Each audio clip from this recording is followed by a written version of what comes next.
everybody, welcome back to the Giant Beastcast. More powerful than ever, more internety than ever. We got all the trots you want. The hot ones, the good ones, the best, the trot skis, everything you want here.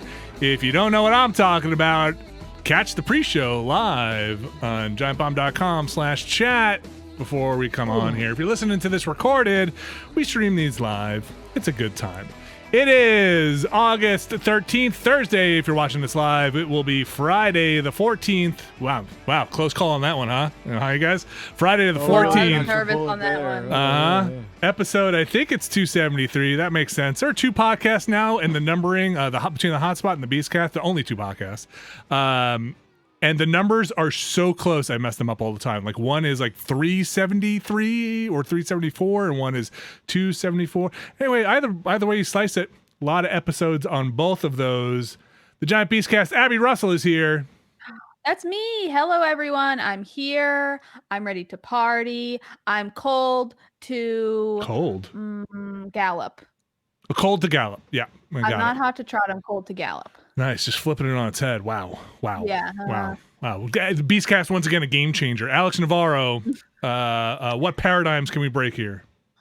Well, if we want to break some paradigms, maybe we should finally break the paradigm of doing a different intro for the show, because Vinny, I love you. You do great intros, but dear God, that one was a mess. That what you talking about? You mess because it's like because it had poop in it? You just don't like poop. I mean, there was just a lot happening there, and I'm not sure any of it made sense. I liked it. Everybody. I think we should make the intro more and more cryptic every week, so it feels like every time someone listens to the podcast, they've missed something integral, and then they go back and be like, "Did I miss an episode? What the fuck are they talking about?" That could be our People special, love that. like, Bard It'll on be the like, chalkboard moment, if you let's will. make an ARG where like every time you do an intro, you kind of like whisper "help me" in the background. That's not an ARG.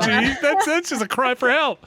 Let's do a podcast intro where if you take the first letter of every third word, it says was it Amanda is dead? What was the thing at the end of Drink dead? your Ovaltine. No, yeah, drink your Ovaltine. That's better. Yes, you know what I'm talking about. Yeah. Ellen, your wife is dead. Wait, what is that from? Nah, we don't want to spoil anything. Go watch her Go name? watch a bunch of series. Nicole, yes. Jeff Bakalar, how are you doing there?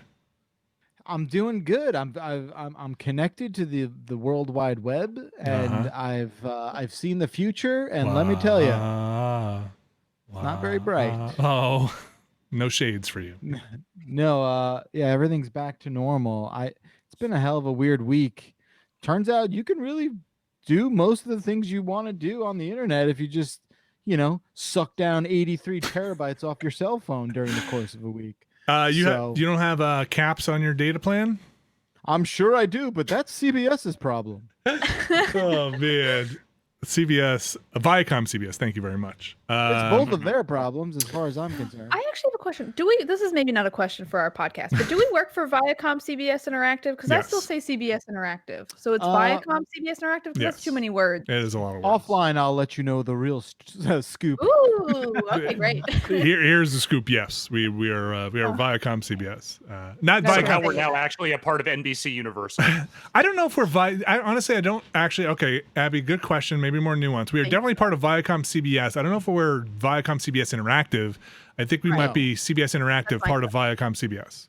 It's actually, if you want the answer and you want me to, I believe it's CBS. It's Viacom CBS Digital. Oh, there you go. So there's no more CBS Interactive?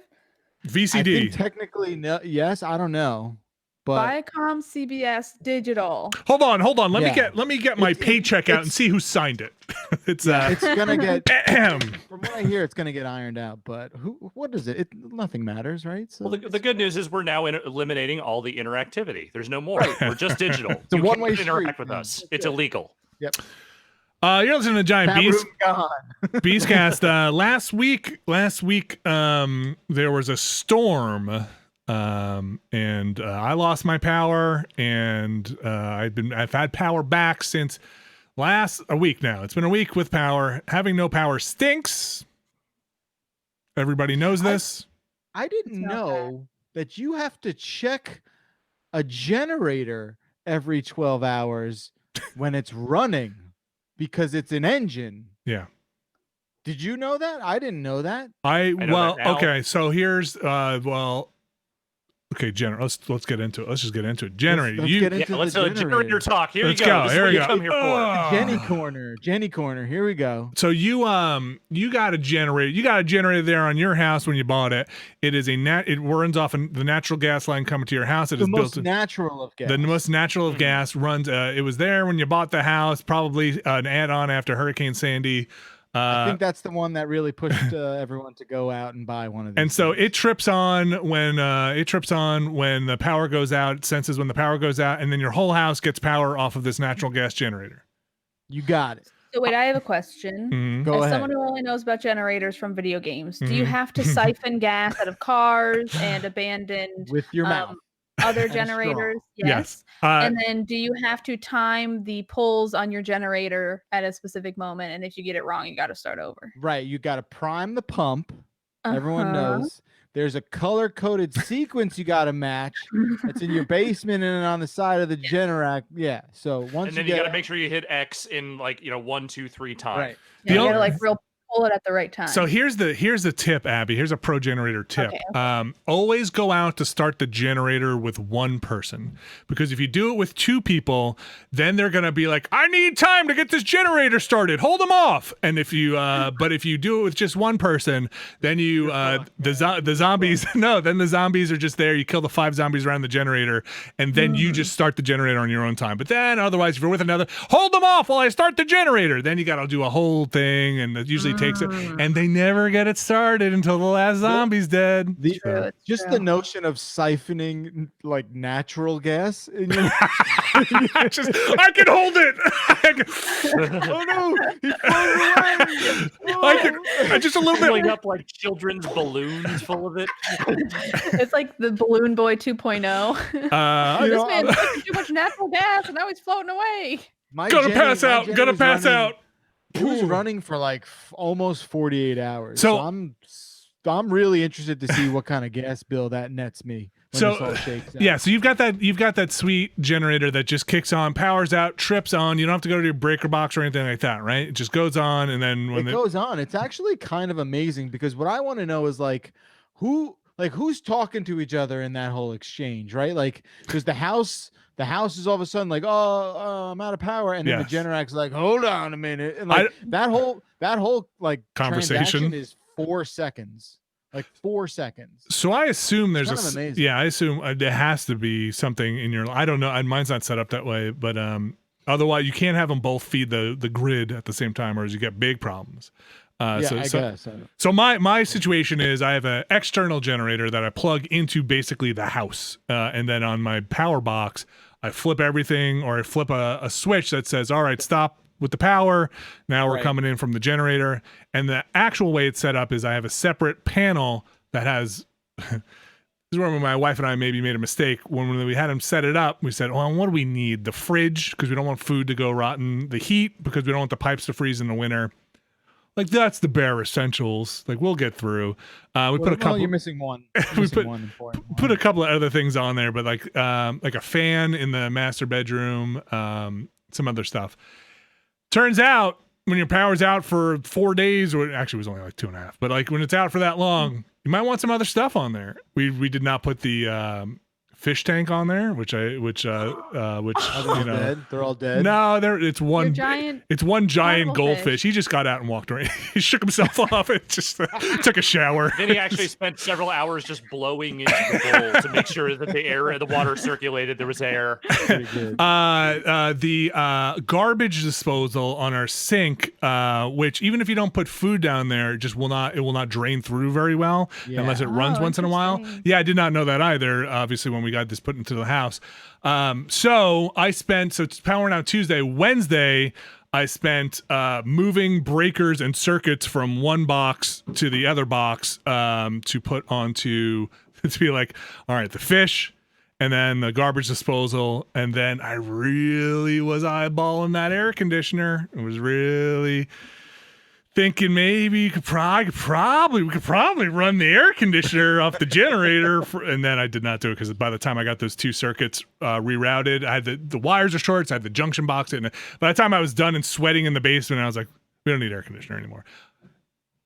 So checking the generator every 12 hours. This is a gasoline generator I have in the back, loud as all get out. I definitely was checking that thing every once in a while to make sure it wasn't going to explode. The natural gas generator is probably just as loud. Yeah, It's a probably freaking engine. It's an engine because it's an engine. Yeah. Right. And what I didn't know is you got to check the oil. Yep. in the engine. We're supposed to. With the dipstick. That's the idea. Yes. Yeah, so I went out there after like 24 hours, and I was like, "All right, I put on a tool belt, check the oil lights." Yeah, I said a Vinny prayer, and I went out with a miner's helmet for some reason. But I went out and how'd you turn it off? Just like a YouTube video. Okay, okay. You turn it off. There's like breakers on the side of it. Okay. And you do that, then you lift the lid on it because it's in this like enclosed sort of contraption. I learned a lot. I'm constantly learning, so that's the silver lining here. I learned a lot too. I learned my generator. So my generator is I have a detached garage that is on the 20 feet from the house because that's the extent of my property because I live in a New Jersey suburb. Actually, that's not true. Some suburbs in New Jersey have a lot of property. Mine, whatever. Anyway, the cord I have apparently 15 feet. so my wife and I definitely had to take the generator out and roll it across get it down like 3 steps and then roll it across the backyard to the back of the house, plug it in, and then fill it up with gas. And as tempting as it was, I did not fill up the generator. I did not refuel the generator while it was running with gasoline. I turned it off and then seems like that's the move. Yes, but that just means you have to turn everything off. And I turned it off at night. So ran the generator from basically, when I woke up 8 a.m. and then to when the kids and everybody went to bed. And then I have, here's a serious tip that I think people should have if they're in power outage prone places. I have 2 battery operated thermometers that I keep in my fridge and one in my freezer that records the highest temperature and the lowest temperature.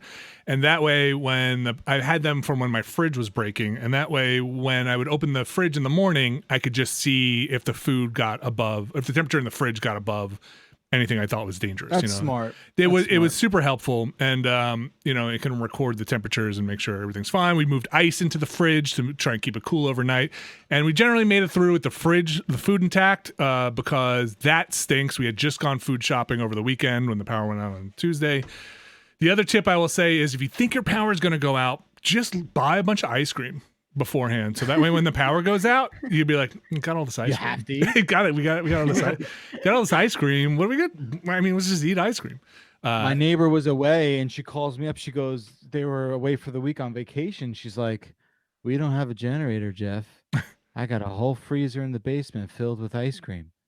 Can you do me a solid? Eat this ice cream. Eat all that fucking ice cream." Did you eat their ice cream? I was ready to do it. You ate your neighbor's ice cream? No, listen. So I told the rest of the family.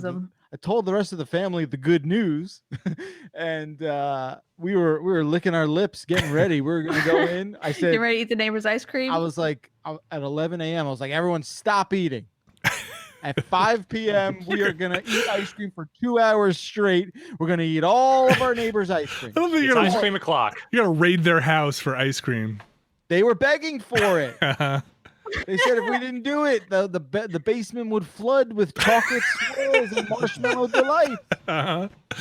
So I said, all right, well, look, we got to do what we got to do. You're a good neighbor. And we were ready to go. And I shit you not, like a half hour right before we were ready before the hourglass was set to run out, the power kicked back on. I bet we could have gotten away with still going in there and eating some of that. Yeah. But they wouldn't have known. They wouldn't have known. They'd be like, "Oh, you just missed it. It was like the night." Yeah. Oh, bummer. Yes, we ate all your ice cream. Yeah. Actually, we didn't eat all of it, but we opened them all and took bites out of all of them, and now they're all open. And I licked them personally. So, the power. The hardest part, I think, was just trying to go to sleep because it was like 95 degrees around that time too. Sucked. No fans, just hot air sitting there, and like with the kids and everything, that stinks. But anyway, when I was a kid, when the power would go out, my memories of it during hurricanes were, man, that's kind of fun. Candles. Yeah. This is fun. I think it was, okay, maybe I'm misremembering, possible, very likely. I think it was less hot and humid, but maybe less hot, maybe the same humidity. But I think it wasn't as hot 20, 30, okay, let's call it 30 years ago. It wasn't as hot 30 years ago. I think the science on that bears out. Yes, it was not as hot as it was 30 years ago. And I also think, okay, okay, fine. Let's say I was a little smaller and skinnier. Maybe the heat didn't bother me as much. Okay, maybe I wasn't wearing as many winter coat decades of insulation, so maybe the hot didn't bother me as much. All your neighbor's ice cream hadn't kicked in yet. The older you get, the more the weather pisses you off. That's just the natural. That's the natural order of things. That's how it works. Yeah, but that's why everyone over 60, all they talk about is how much the weather sucks. It's like it is a progressive, condition in all humanity where. And once you reach a certain age, that's the only thing that matters to you. And it goes right to the front of your mind too. Whenever you talk with somebody, that's the first thing you want to talk about. What about this weather? Huh? Like what's this weather? Yeah. Well, glad to have you back, Baclar. Listen to this though. Glad to have you back. Thank you. Yeah, I know. Baclar's been here. Yeah, I've been here. I did LTE. Speaking of internet, holy shit! Look, I realize, everything in perspective, right? Like. Not having internet for 7 days, right? It's a champagne problem at the end of the day, is it not? But internet is becoming more and more of a utility. I think it is one. I don't think it's more and more. I think it just straight up is. Yes, full stop. It is a utility. Also, when you're asked to work from home because there's no office anymore, becomes difficult.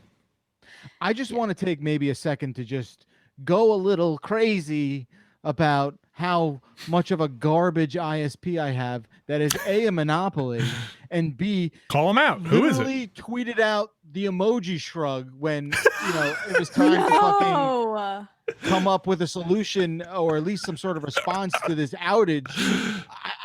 I cannot believe. At least tweet the poop emoji, not the shrug, okay?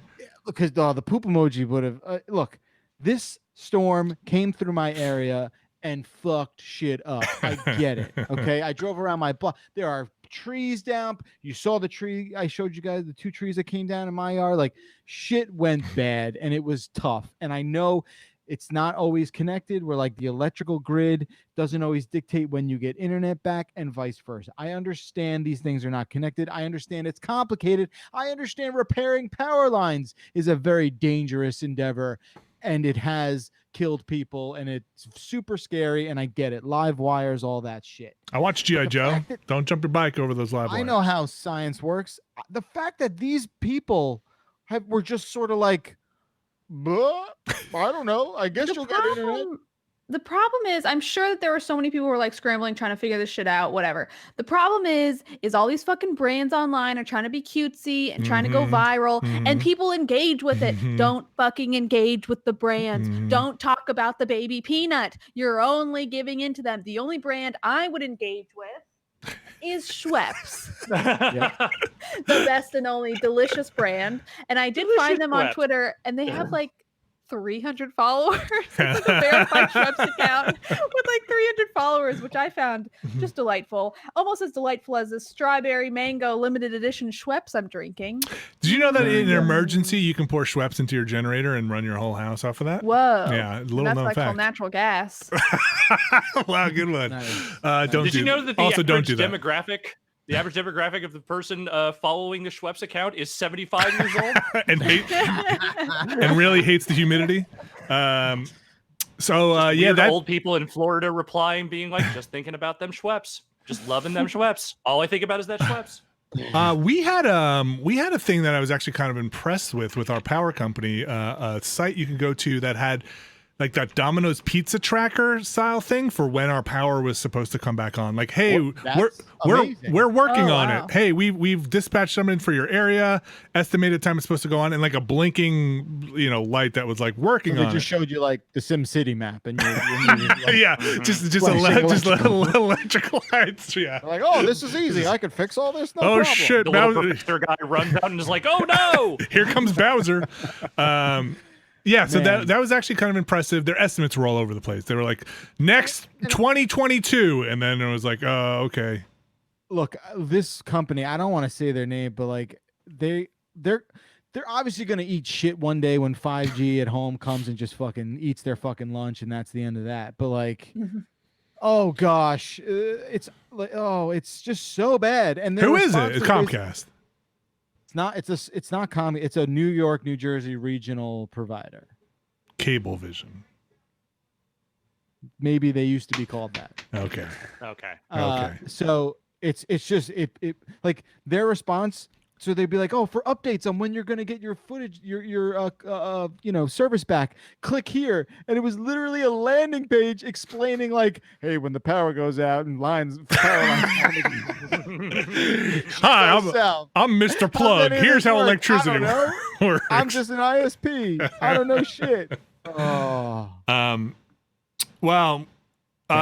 So when my power was on, I could my internet worked, so I could get when I was running the generator, and if I plugged in my router and my modem and stuff like that, my internet was up, which was nice. But yeah, that's a bummer. That's a bummer, man.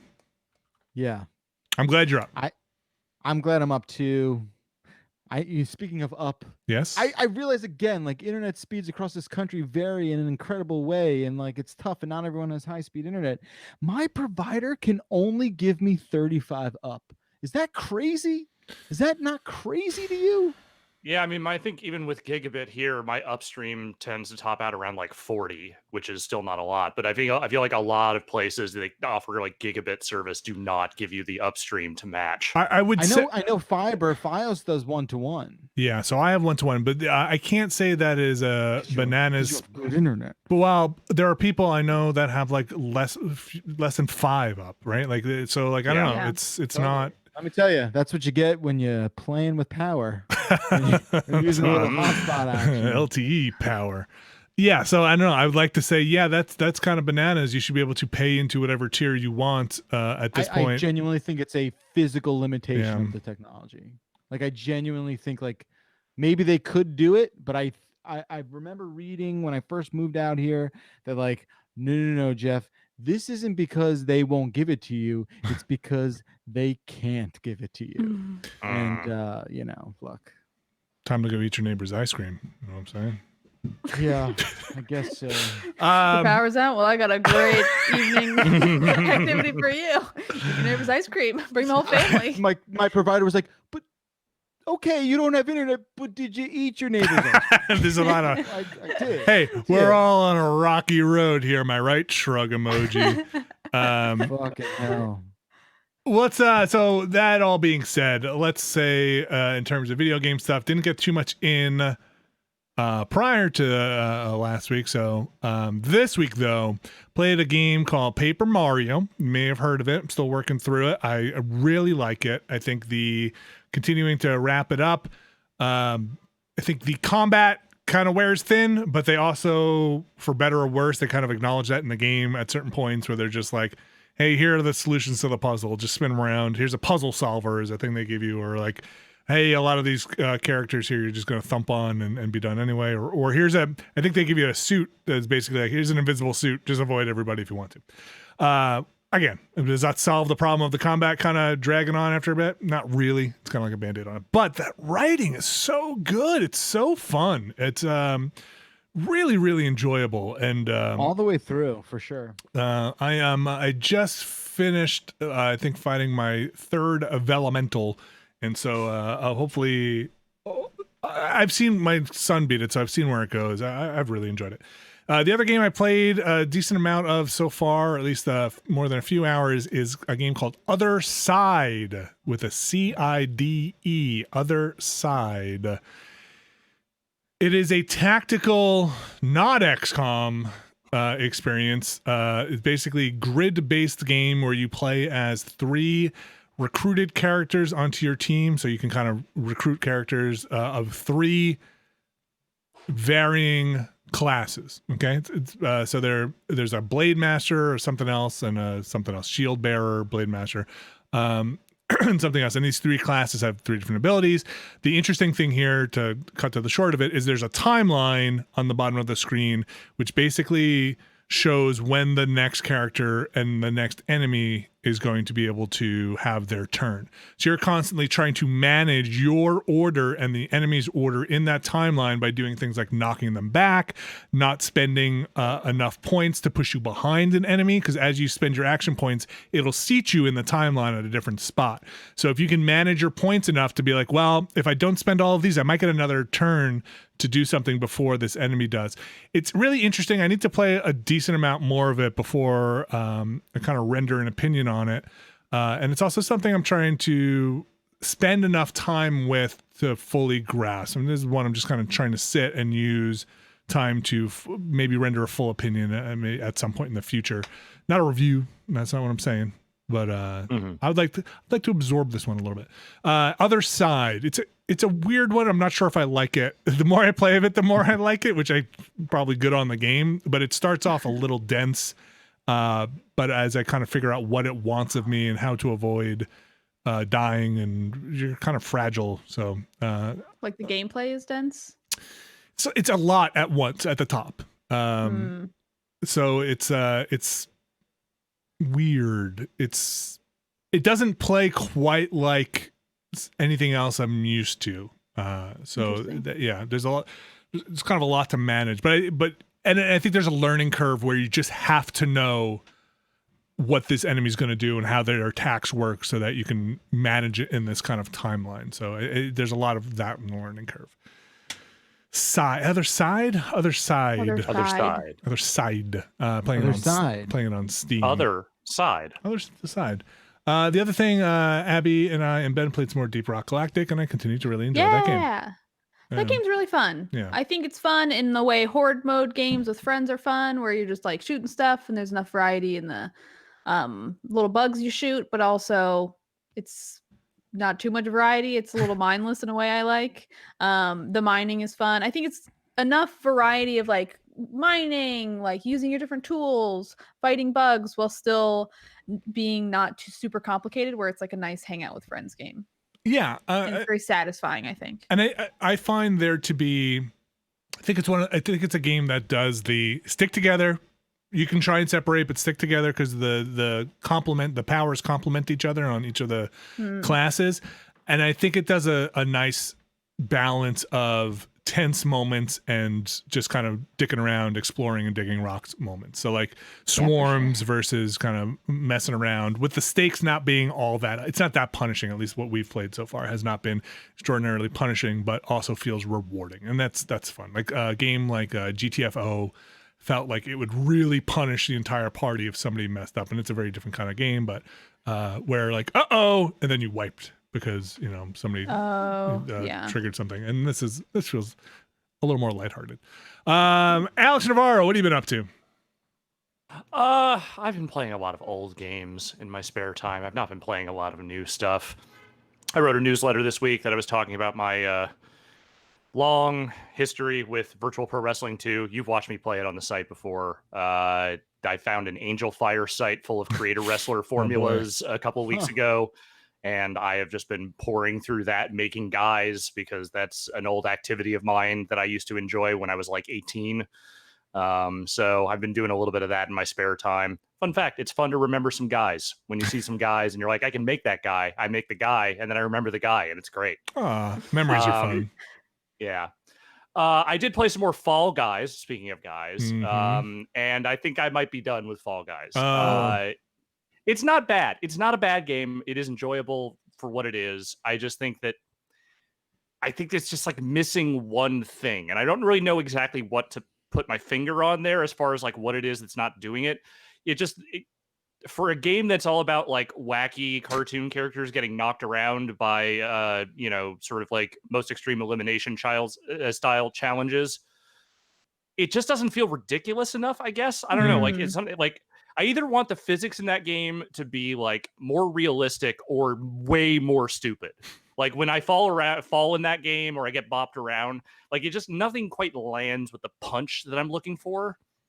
And I think the games themselves, like the levels, are fun, but there is a decent variety. I know they're planning on adding more, but I do feel like I've been running into a lot of the same games over and over again, even though there are ones that like I think at this point I still have never seen come up in a rotation. It's just I I don't know. Like, I feel like I got what I needed out of it. It's fun. I enjoyed it, as a PS Plus game. I don't know that I want to run out and buy it. I feel like they could make a really awesome Fall Guys 2. Okay. Assuming that they don't make so much money from this game that all they do is make more content for Fall Guys 1. That's kind of where I'm at with it. Yeah, I can feel that. I feel like, parts of it also just feel like maybe a game for streaming, which I think is fun for that. But yeah, I think I agree. I think there's like not enough of the like real gameplay that I can get better at, but not enough of like the wacky shit I can do with my friends and be like, oh my gosh, it's wild this happened. It's like sort of somewhere in between there, and it's just not quite as satisfying sort of on either end, I think. Or at least like in the long run, I think not as satisfying. Yeah, it just feels like there's something missing from the equation, and I can't quite put my finger on what it is. But I know that for me, I think I've just gotten what I need out of it, and I'm good to move on to other stuff once other stuff actually starts coming out. And then I mentioned this last week. I talked a little bit about Blaze Ball, Blase Ball, whatever you want to call it. Yes, Jeff? I heard someone told me that there was a player named like Jerry Hot Dog Fingers. Yeah, that sounds about right. Wow, look at your son's impact, Jeff. Yes, he get a load of Jerry Hot Dog Fingers over here. And, yeah, we're swimming in it now. Wow. Nice. Good job. Well, so Blaze Ball is now officially on hiatus for a little bit because the developers are doing some work on the back end, so it's taking a little bit of a break. But they did have their third season championship, and my beloved Hades Tigers, who I have been a huge fan of for all of 9 days, won the championship. So I'm very excited about that. Shout out to Jessica Telephone, one of the greatest hitters Blaze Ball has ever seen. Yeah, I don't know. I think that thing's cool. I know that they're still in beta, so it makes sense that they would take a little break to build some stuff out. I look forward to the return of Blaze Ball once things have gotten back to normal, and I'd like to once again reiterate the commissioner is doing a great job. Nice. I love the Seattle Garages. Yeah. I'm a fan of that. They're a fine franchise. I got my jersey in the mail. That's coming. Man, you sports guys. I will also say this. I have a group of friends in a text chat that I talk with all the time. It's like my Warzone friends. Oh, yeah. And blow up another one. Call another one out. Remember last time when you're like... Okay, we'll see if we get with Adam. I remember, yeah. So we'll see I didn't want to mention my name. With Adam K. What's his address? So I will say this. I had heard about Blaze Ball before Alex had sort of got to it, and then I really dove in deep and really started to kind of become not obsessed with it, but like I gave it the full 2 hours that I give things and sort of kicked the tires on. So I was very hot on it, and then I was getting all excited. I was like, oh, I'm gonna bring this to my friends and they're gonna think it's cool because I like showing them cool things, and they fucking dragged me for this. And I just like, oh man, I know my friends are shitty. I know I have like some friends that are shitty, but it hurt. It just hurt, It was a lot of like, what the hell is this, Jeff? They were just like, why you always bother us with your bullshit, Jeff? Wow. Like, God, we're not all in the games business, Jeff. Oh, These man. things doesn't excite us. These are your friends? I'm like, you guys like baseball and stuff, and that's the fucking most awful shit in the whole goddamn world. This is at least like a funny, bizarro baseball simulator. Yeah, it's baseball with teams from literal hell. Yeah, like isn't that exciting to you? But it really fell on deaf ears, and well, you know what, Jeff? No one here will judge you for your love of baseball. That's why I come here. That's why I do it. That's why I do it here. I'm not judged here. So hopefully that returns soon. Well, yeah. Abby, notwithstanding, yes, I'm not judged by most of us. So. Alex, anything else? Yeah, I mean, I also have been another Civ came out for Civ 6. I've been messing around with a little bit, and I think Ethiopia might actually break the game a little bit. They are extremely powerful if you are going for a religious victory in that game, to the point where I am wondering if they are going to rebalance that Civ at some point, because they are really powerful if you are going for that thing in a way that maybe the other Civs very much are not in any other category. So, is religious victory that your whole country gets raptured? No, you just have to convert like a huge chunk of the map. Do you know who? Do you remember who the leader is for Ethiopia? Oh, no. Okay. I was just wondering if it might be somebody I would recognize. Do you know what time period it is? No, I mean it's not Haile Selassie, who was the Ethiopian leader in 5. I just forget who it is now. Okay. So religious victory. It's the way it always goes, man. I'm just saying, if you want a civ that churns out religion, they churn out so much religion, so much. Even if it's bad religion or good religion, right, Bacalar? Aha! Did you get it? I get it. I His award you no shirt. points here, bud. All right. Well, For for those yeah. listening. Thank you, Abby. Jeff Bacalar is wearing a Bad Religion shirt that has boots on it. Mm-hmm. It's fine. It's nothing like unpacking and explaining your jokes. Mm-hmm. For those listening, to the audio podcast, that means when you have to explain the joke, it's probably a little less funny and didn't quite work as well. Alex, anything else you want to get into? Nope, that's all I got. Abby Russell, That's me. what's news? I have been playing a bit of a game called Creeks, which is by, I believe, the Machinaria. Yeah. Okay. I haven't played a ton of it, but I started it and I'm eager to get into more. Samarust. on Game Pass. Samarust. Oh, sorry. Is it on Game Oh, Pass? it's on Game Pass? Dang it, I paid for it. I could be wrong, but I think I'm right. Fuck. Well, I've been playing it on my Switch. And Creeks is a game. It is like a 2D side scroller platformer, I guess, but it's like a puzzle platformer. And what I've played so far, the puzzles are good. The puzzles have nice challenge to them without feeling too difficult or too obtuse or anything. And not feeling too easy either. It also has like a good art style. I'm eager to see more of it because it seems like there is some story woven into it. So I've heard good things about it. I'm eager to see how it will unfold. Still pretty early on that one. But is it Chuchel-esque? no, Chuchel, I would say, is more lighthearted and much easier. They Okay. did the same. The Yeah, people? I think it's Anamita. I can't remember. Anamita Designs. They did Samaros, Chuchel, Machinarium, a couple of other things. Yeah, so because like Chuchel, I think is much more of like, oh, this is just wacky fun, whereas Creeks is a little more like, oh, this is kind of dark and mysterious, Yeah. in like sort of a twee way. You know what I mean? It's got a little bit of the of like the braidish kind of art going on. Yeah. Like a sort of hand-drawn-esque 2D art style that's like a little bit like I know this isn't hand drawn and is like 3D, but like James and the Giant Peach, where it's like, ooh, it's like a little bit fucked up, a little bit steampunk and weird, but like hand drawn. That sounds like their style. I don't know if it is Game Pass now. I want to just put that out there. Okay. Could be, Well, it might it's be. definitely on the Switch, which is how Starting I'm to playing realize it. like that's not always an easily discoverable thing, but we Dude, could I talk know. about that more later, I guess. Yeah, we should. But Creeks, I'm playing it. I'm eager to play more of it. Again, still pretty early in on it. CREAKS? Like Yeah, like creaky? a creaky, like a creek. Like the floors are creaking, Yeah. not like the waters are running. You got the creaks. Or the hotten is the trotting or something like that. Yes. He's got the sweeps, the beeps, the creeps, and the creeks. Yeah, the creeks. Baseballs? Are you doing Yeah, space I was doing baseball. You guys, yeah.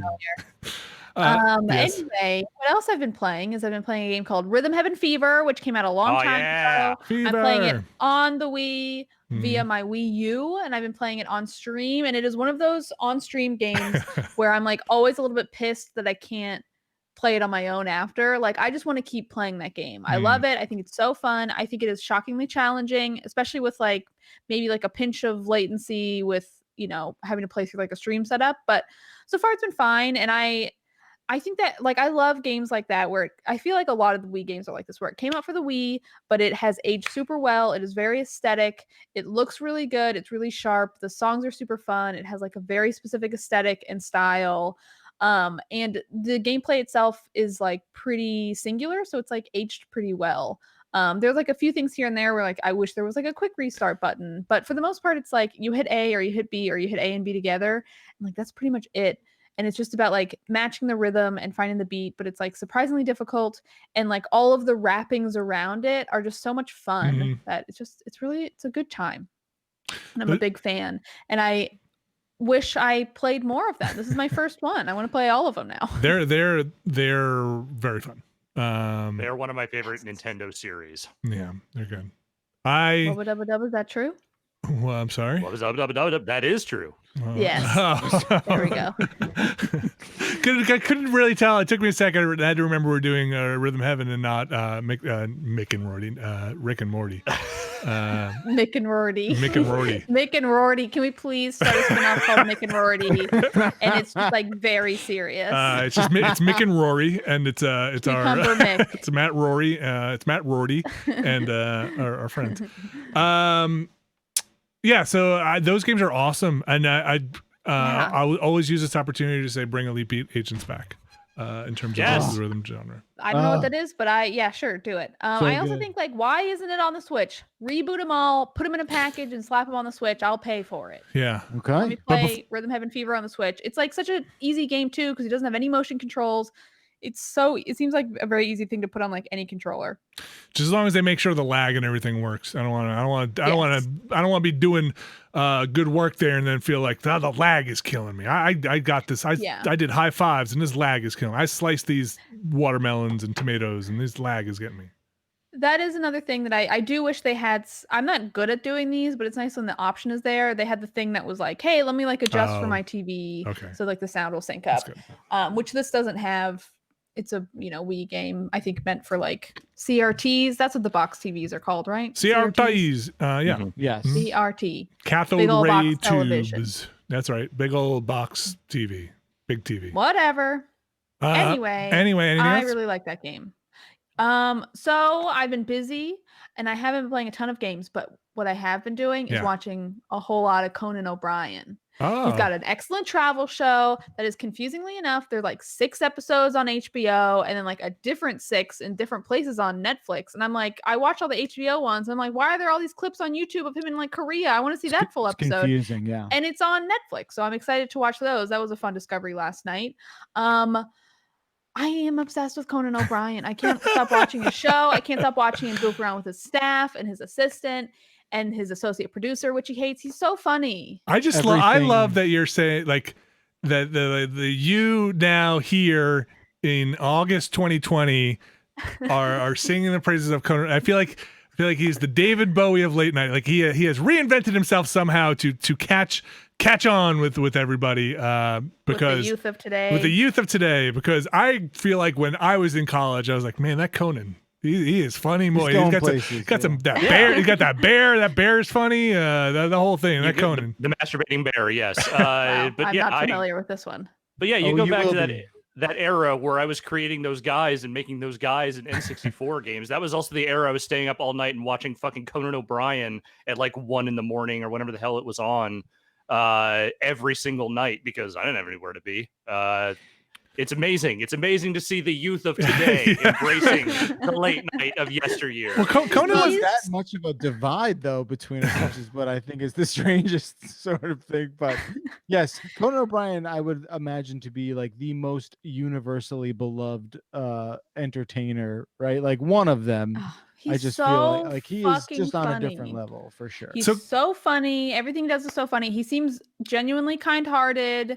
And like his whole shtick is like kind of like weird, horny, like mean rich guy, but like that's not what it's. He seems very cool to his staff. Like everyone seems like excited and happy to joke around with him. You're really setting him up for a big explosion here. I'm really worried. I'm just gonna turn Twitter off right now. Put my phone on. Like, this guy sucks. This guy sucks. Bad work environment. I'm like, no, this hasn't been with him for like 10 years. I can't imagine he's bad. Please don't say he's bad. Where's Andy? He can't be bad. If he's bad, I'll cry. Where's Andy? Is Andy around? Richter? Oh, Andy Richter? Yeah, he's around. Yeah, he went with him in Germany. There's a very funny clip of them in Germany together. He also seems very funny. Oh, I love Conan. There was I think Conan listens to our podcast. Definitely, yeah. Probably yeah. not. I mean, have you seen his series, Gamer? Clueless Gamer? I'm a gamer, and I listen Yes, to the Clueless Beastcast. Gamer. Yeah, where he listens to the yes. Beastcast and is like, "What are they talking about? Trots? Boy, these guys are funny." I feel like, do they still talk about? This is probably so outside of where Conan is now, but like he was a writer for The Simpsons, right? Early on, Mhm. and so the things that when Conan, I feel like was coming up, not coming up when like I was into Conan kind of early on, it was.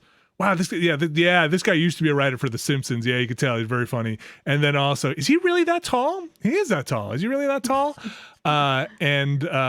He was. I feel like he was looked at as kind of the kind of outside talk show stuff. It was like very much like rebel talk show. Hey, we're not going to follow the rules. And there must have been. I bet there are books about this. Literally books about this, about who was in contention for taking over certain spots. And I think Conan was one of them, right? For one of the late shows, for the big ones. Yes, Vinny, this Yeah, is this famous story, I feel like. Okay.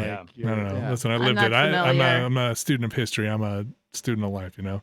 In all honesty, I don't think I've seen a single full episode of his talk show. I have seen copious clips on YouTube and his travel show, which quite frankly, superb. You think he would have been bad if he had gotten was it the Tonight Show? Well, he did get He it. did get the Tonight Show.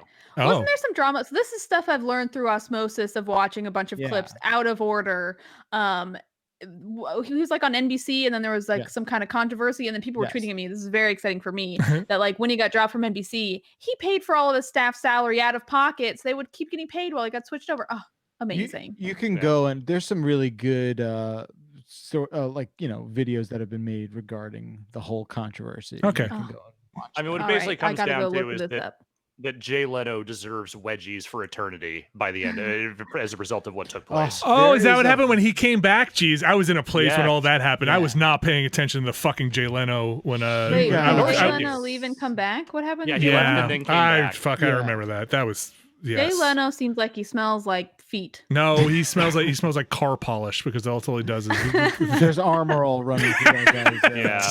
entrance system. Just, Listen, there's a really, you got to look it up. There is an amazing infomercial that Jay Leno decided to be a part of where it's talking about people getting like their identities stolen or whatever. I think it's actually like McAfee or one of those big, antivirus. And and the narrator's like, if you think you're safe from identity fraud, listen to Jay Leno. And Jay Leno's like, Man. yeah, I'm a celebrity. I didn't know I'd be a target. Who the fuck taught you about computers, you dumb ape? Like, my oh, car. God. In my headcanon, Jay Leno My is car. in my headcanon, Jay Leno is Cameron from Ferris Bueller's Dad. When he's talking about he doesn't drive it, he doesn't touch it, he just wipes it with a diaper. He just rubs it with a diaper, and then Cameron launches the car out of the glass fucking garage, and that is Jay Leno comes home one day and is like, "Damn it, I can't do Jay Leno, and I shouldn't do Jay Leno, and nobody should do Jay Wow. Leno." Huge call out from Vinny like the calling Jay attempt. Leno a shitty dad. Yeah, I didn't say that. That's actually I did not say that. So maybe he loves I heard cars that. a lot. I heard I that. don't know, man. That's Jay- what I He's a heard. good car dad. Yeah, I mean, he's a good card, and he loves diapers. That's all I said. That's all I said. Mhm. What does he say? No, Jay Leno definitely loves diapers. That much is true. Cameron's like, he's like, you love me, you don't love me, you love a car.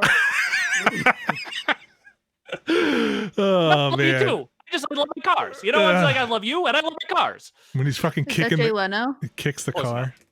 Yeah, it's when he Oh. kicks the car when He they doesn't deserve a good impression, in my opinion. He is very impressionable, though, right? Yeah. I don't know. I feel like everything is now an impression of an impression with Jay Leno. He's one of those people that have been like, it's like Christopher Walken, where Oh. you're like, nobody's Very really so doing the impression of Jay Leno. They're doing the best Jay Leno impression of an impression. Right. It's Yeah. like when Dana Carvey used to do Bush. Like it's just not right. But that's what Bush. It doesn't matter Right. because it's all that matters. Right, Yeah, and that's it's what the best we do version. when we do impressions of Bush. We do Right. Dana Carvey doing Bush. Right. Abby, anything else before we move over to Jeff Backlund before he burns another friend here? I think Conan O'Brien should have a video game.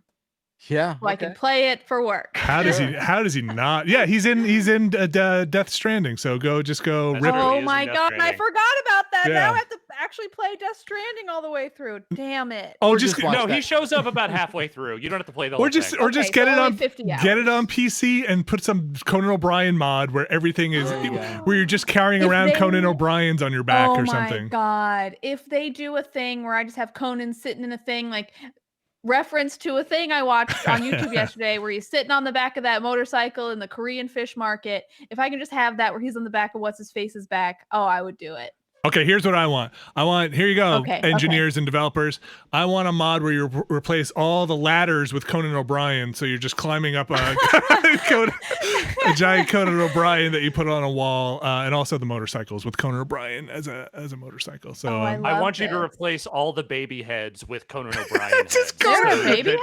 Yeah, there's the baby. So like Yeah. when the baby's in the jar, it's Yeah. Conan O'Brien, but with a baby body Yeah. and a Conan O'Brien head. Yes. I wanted to have catchphrases though. And honestly, okay, if we're getting really in the weeds Uh-huh, with Conan yeah. O'Brien references, I want it to not be Norman Reedus. I want it to be Jordan Schlansky. And then I want him to just throw insults at him all the time. Okay, that's Okay. We can put this together for you. Abby, Great. such a cone head. I didn't know. There we go. I love it. I mean, but you know Look, what? it's You're a right. new obsession. I'm looking into getting a shirt. This is You're what I right. do when I learn I love something. I try to find a Conan- shirt of it I can buy. Dude, let's Conan's the fucking best, make man. somebody make Abby a shirt that is it says Conan O'Brien and it's just Conan with like a giant double sword in a That's gotta tunic. exist. That Yeah. does exist. Oh, really? Oh, It's a thing. It had Sorry, to. Vinny. okay. How about Vinny, don't be so sad. He just got so sad. You Yeah. really deflated on that one. That's You hid your so- face completely behind a microphone, wiped away a tear. Oh. Okay, all right. How about Gonad O'Brien, where it's just testicles holding a sword, and Gonad O'Brien. I think what you should make me is Already a shirt exists. with Conan's face on it that says, "I'm hot to trot for Conan O'Brien." I like it. And then on the back it says, "My trots are hot" for Conan O'Brien. Oh, God. All right, Fuck? Jeff Backlar, get us out of here. Yes. What are we doing? Allow me to provide an escape hatch. So I've been playing the season 5. I have been Uh-huh. getting a glitch in this game that Could you say I- season Yeah, 5 yeah, of you what? gotta say Could the you game. just establish what we're talking about? I mean, we're talking about Warzone. Okay, just for the record. I'm on season 5 of Warzone and I'm on season 3 of Dark. So listen, Wait, this- what's Dark the show? Netflix show Yeah. Dark, yeah. So listen, I don't know what the hell happened. You know those like weird spiky balls in Control? You know, they're Yeah. like, wow, wow. Mhm, All right. That I'm having things look like that in Warzone. That Intentionally. sounds fun. Like this one time my gun looked like a spiky polygon mess. That's probably not intentional then. Did you My take a buddy, picture? it's probably I recorded some of the footage last night. Did you My have your buddy son sent talk me- over it yet? No, not yet. Okay. We're still in negotiation. But my buddy sent me a screenshot of his thing, and I'm like, oh, that's probably because you're on PC. But no, it's happening on console. And I was in the last like the last 5, and I was like shooting at this like polygon monster, and I lost. I don't know. It's like a very strange thing. Anyway, that's what's happening with that. More interestingly, I've been playing, because it's the first time anyone with Android has the one up on anyone. I am playing Project X Cloud. What are you playing on it? Oh, I wanted Good you- follow-up I wanted you to question. be more. I don't know what wanted that you to be- is. I wanted you to be more impressed with that. All right, man. wait. Please, shower Okay, me. yeah, care about that? yeah. Hold on. Do it again. Okay. Well, I'm Okay. sorry. What? You got whatever bullshit it is queued Yeah, up you need. yeah, to yeah. queue up? Okay. I have been playing Project X Cloud. I Like, what else agree. is it gonna Thank be? you. Yeehaw, indeed. Thank xCloud, amazing. you. A thing I know about and love. I Um, love What? xCloud. Okay. I Are think you it's Stretching? so Like cool. what the fuck's happening? So what did I you- love what that it's a Are- public cloud technology preview. Yes. And I love that it's a first chapter of a multi-year journey. Uh-huh. Wow. Now that you've spent some time with xCloud, we need to know, is Project xCloud hot to trot or not to trot? Yes. Well, it's got the shits. Let me just tell you that. Okay, all right. Yeah. What happened on your Project X Cloud? Did you play your games, their games, Microsoft, like No, Game Pass so- games? So right now that you only have access to a finite amount of Game Pass games that are playable through the cloud. Okay. And I've been playing Ori, Will of the Wisps. Yep. I've decided I'm going to make this my first. Well, I'm going to try and play it exclusively on xCloud. But on your 'Cause I'm gonna do a phone? video. Well, yeah. Maybe Okay. that now you're making me think it's a bad idea, but yeah. So I need to do the whole thing because right now I'm just playing with an Xbox controller and I'm just sort of like propping my phone up, Yeah. and it's not the best situation. But I will say this: it does run pretty well. Oh, cool. There definitely is that lag that I think we all maybe know a little bit about. With when it comes to game streaming, like you can sniff it out in Stadia, you can sort of sniff it out wherever it's there, and going from obviously streaming to local, there is a tangible difference. But I think performance wise and the way it all kind of the whole sort of presentation of it all, it's pretty good. And it's already better than a Stadia because the games seem to be, there's more games, and that the library is already better. Like I played, Forza Horizon, like I'm doing stuff like that. So, have you played PlayStation? Have you played PS Now or? It's been a while. Okay. It's been a really long time, and they definitely pivoted into a more of a download sort of model with that.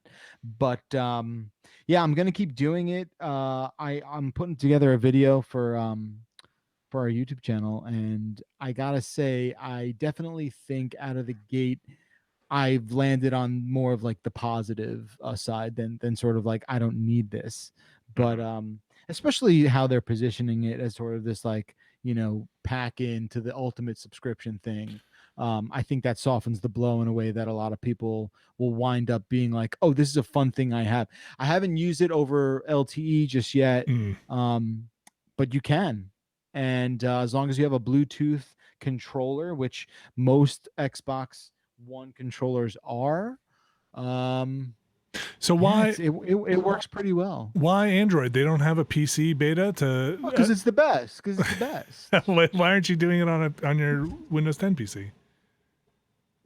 I think it's only is it on PC yet? I gotta look. I'm not sure that it's actually available yet for that. I'm only doing. I mean, it will be. The Android. Okay. Which, look, I mean, come on. We haven't had a win in a while, so Android is like the #1 mobile platform in the world. I think they're doing all right. It most certainly is. Yeah. I'm genuinely thinking about switching over after this phone finally goes kaput.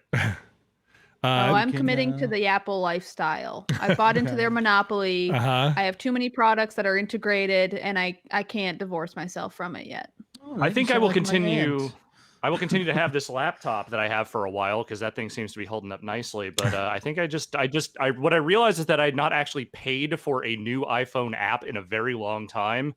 And most of the ones that I do use probably also exist on Android and are also not so expensive that I wouldn't mind rebuying like 3 or 4 things if I had to. Yeah. So why am I still on iPhone?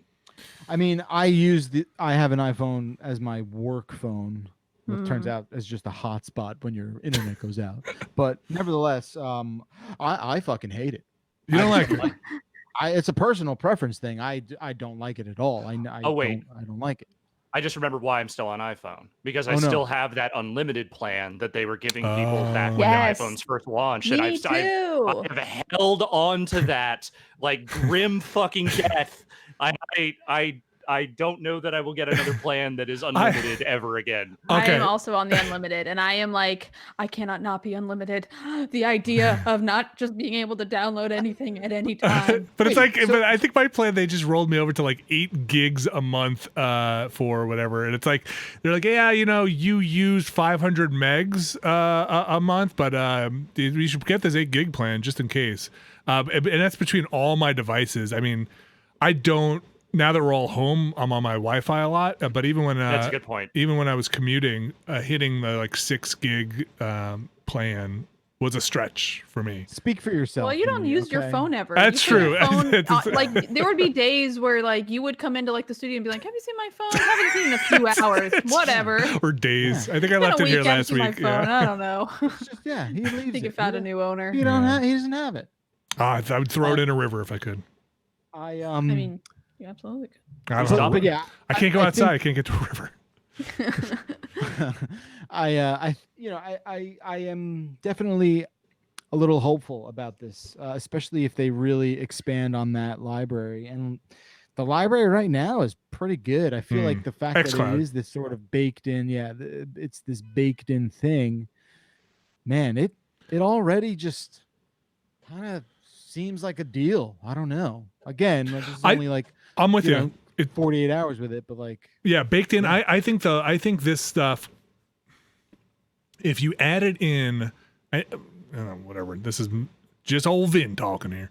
When it's added in as a, hey, this is an optional thing you're gonna get, is I think how you're gonna get more people to try it out and become a little more reliant on it, especially if it's things like, oh, I can play this game. I bought this game. I can play it immediately while it's streaming, and then while it's downloading in the background or something else.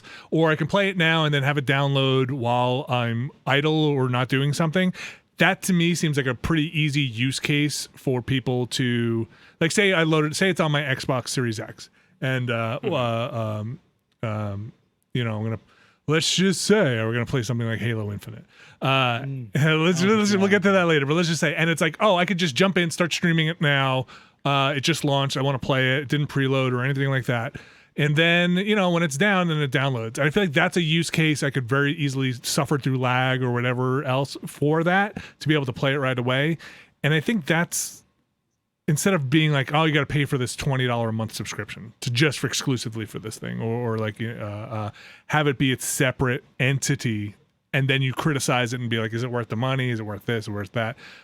Because I thought Stadia, the tech was pretty good in general.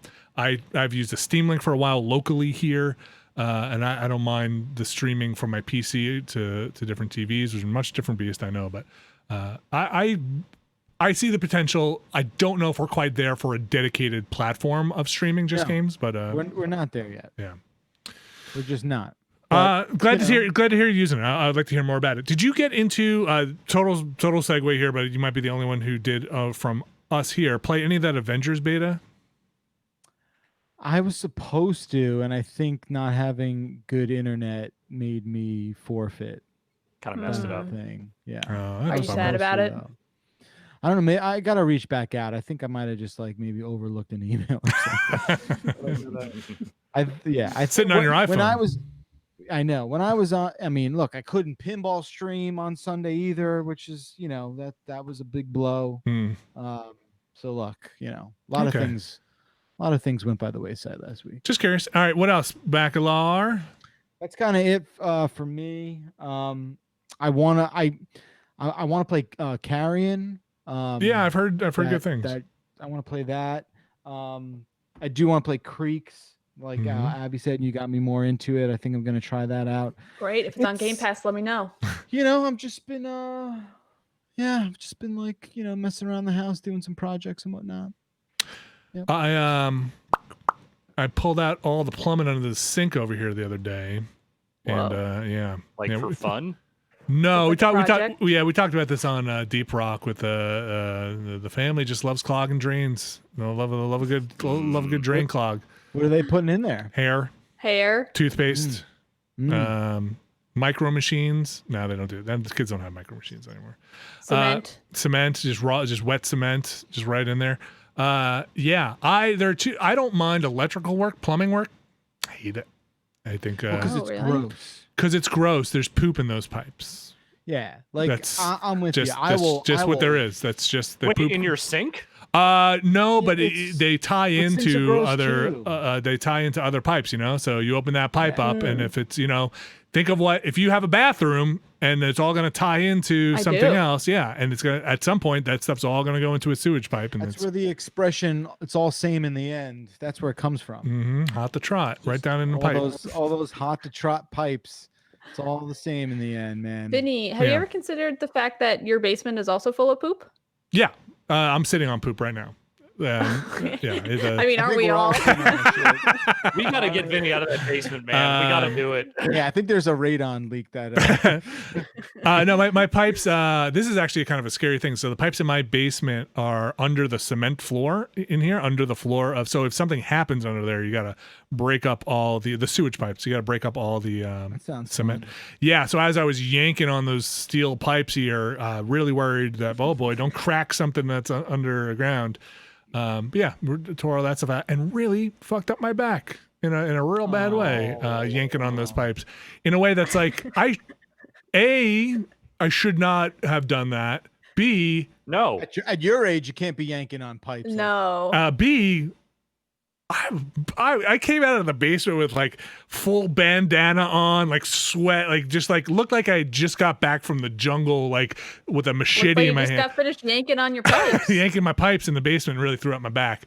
So yeah, I paid someone else to lay pipe in my house to do that to put it in. Yeah, let somebody else yank on your pipes. Yeah. Yeah. That's why they have those services in place. At your age, you've earned it. Yeah, I think so. You deserve to have some pipe laid by someone else. Yes. Yeah. I shouldn't have to take work. like supplements or anything else like for laying pipe. Like if my back is hurting or I'm not feeling right, like and I got like that's no excuse. The pipe should just you know? God forbid you Life let a can't do it stranger's for you. hand yank on that pipe. It's Yeah. fine. Come on. You can touch my pipes. Look, Jeff's got to go to his neighbor's house to eat his neighbor's ice creams. You got to hire a professional Yeah. to yank your pipes. That's just the way of the world. I don't. COVID. Yeah, and there were a couple of questions I have about like, is this pipe supposed to be this crooked? Like, I don't know. Is it supposed to bend like this? Is this pipe supposed to go straight up and down? Can we just get rid of this one? And he was very nice and wore his mask the whole time he was laying pipe, which and didn't make eye contact, which I appreciate. While we were having sex. I don't take know a why break? that broke me. I don't know why that's the Yeah, thing I think we that broke me. Why did that break me? We were just like, oh, and then we fucked. We were like, all right, well, okay. Okay.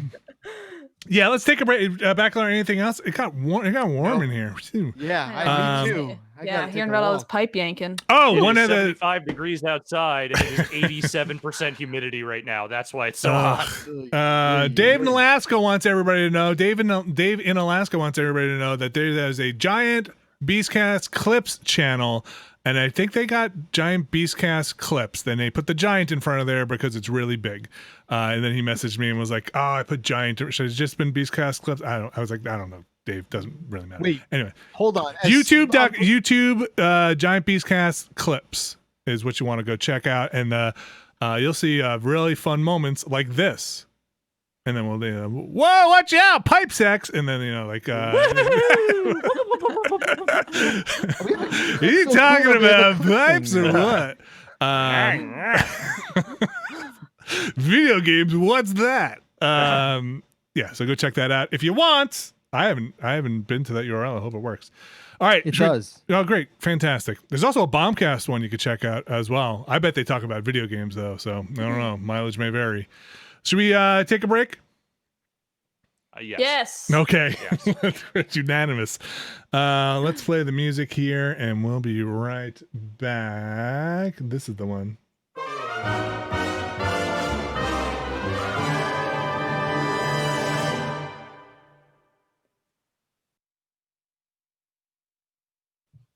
And we are back. Hello. We are back. We've got some news. Here's the news that I have not had a chance to look at all this week. Alex Navarro, I see a bunch of news here. That's always the gamble. Will Vinny look at the news? Will he not look at the news? I did not have a You never chance know. to look at the news. I'd like to look at the news. You know, back in the office, I used to take notes on the news. I know it probably didn't sound like I'd go through No, and you make did. documents. You really did. You gave it. And then nowadays, I run downstairs and grab my Grover mug with my coffee and hope and keep my fingers crossed. But I did ask Ben Pack about the news, and he told me something about Halo. Alex, what happened with Halo? Dr. Halo. Yeah, Dr. Halo is very, very sick. Halo Infinite, which was supposed to be the big Microsoft first-party game to go alongside the launch of the Series X and the Series S, will not be meeting that launch window. I mean, it may hit the window, but it will not be hitting the launch date. That much is for sure. Halo Infinite has been officially delayed until 2021. They can't do that. You're not allowed to do that. Take the time. Oh man, what a decision, huh? That's got to be a real tough one. Yeah, I mean, is it? Well, one, do we have a release date for consoles for the Series X, and also November? Do we think it's actually going to come out this year? Because let's be real, coming out in November. It's funny you mentioned that. Because Microsoft has officially followed up and following the news of Halo being delayed to remind everyone, yes, it is still launching in November 2020. All right. I don't believe it. There's also some there is, look, I always, take this stuff pretty lightly, but there are now a lot of quote unquote leaked photos of the controller box that if someone faked this, I just think sorry, the what? Went through a real the controller box, box, the packaging, the separate box for the controller, that you would buy separately. Oh, as a separate accessory, and that was inside a box that says don't open until November 6th. Okay, you don't open until Doomsday. Right. So look, whatever. They just came out and said it's November, but regardless of the dates and all that garbage, I just want to talk to you guys about this event that they had on July, what was it, 23rd? Say a million years ago. 27th? Yeah. Feels like a million years ago, but it was basically 3 weeks ago. Right? Yeah. And I don't know, look, I am the first to be yeah, delay your game, make it good. Of course, right? I'm not one of these people who's I want to play my game now. Come on. I've heard you. That's you. Get the fuck out of here. Yeah. And then Adam K is we're just playing fucking more the Call of Duty, man. I want Adam K play my baseball. He can be a real piece of shit, let me tell you. But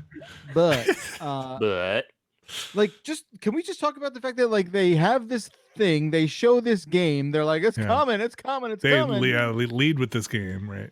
They leave, and then 3 weeks later, I know, less than 3 weeks later, just connect the dots with me here. And, again, let's preface this with the very serious, thing of yes, you want to delay your game. That's fine. Of course. Yeah. Treat the game well. You want to make it better. That's great. Everything's impossible now. Yeah.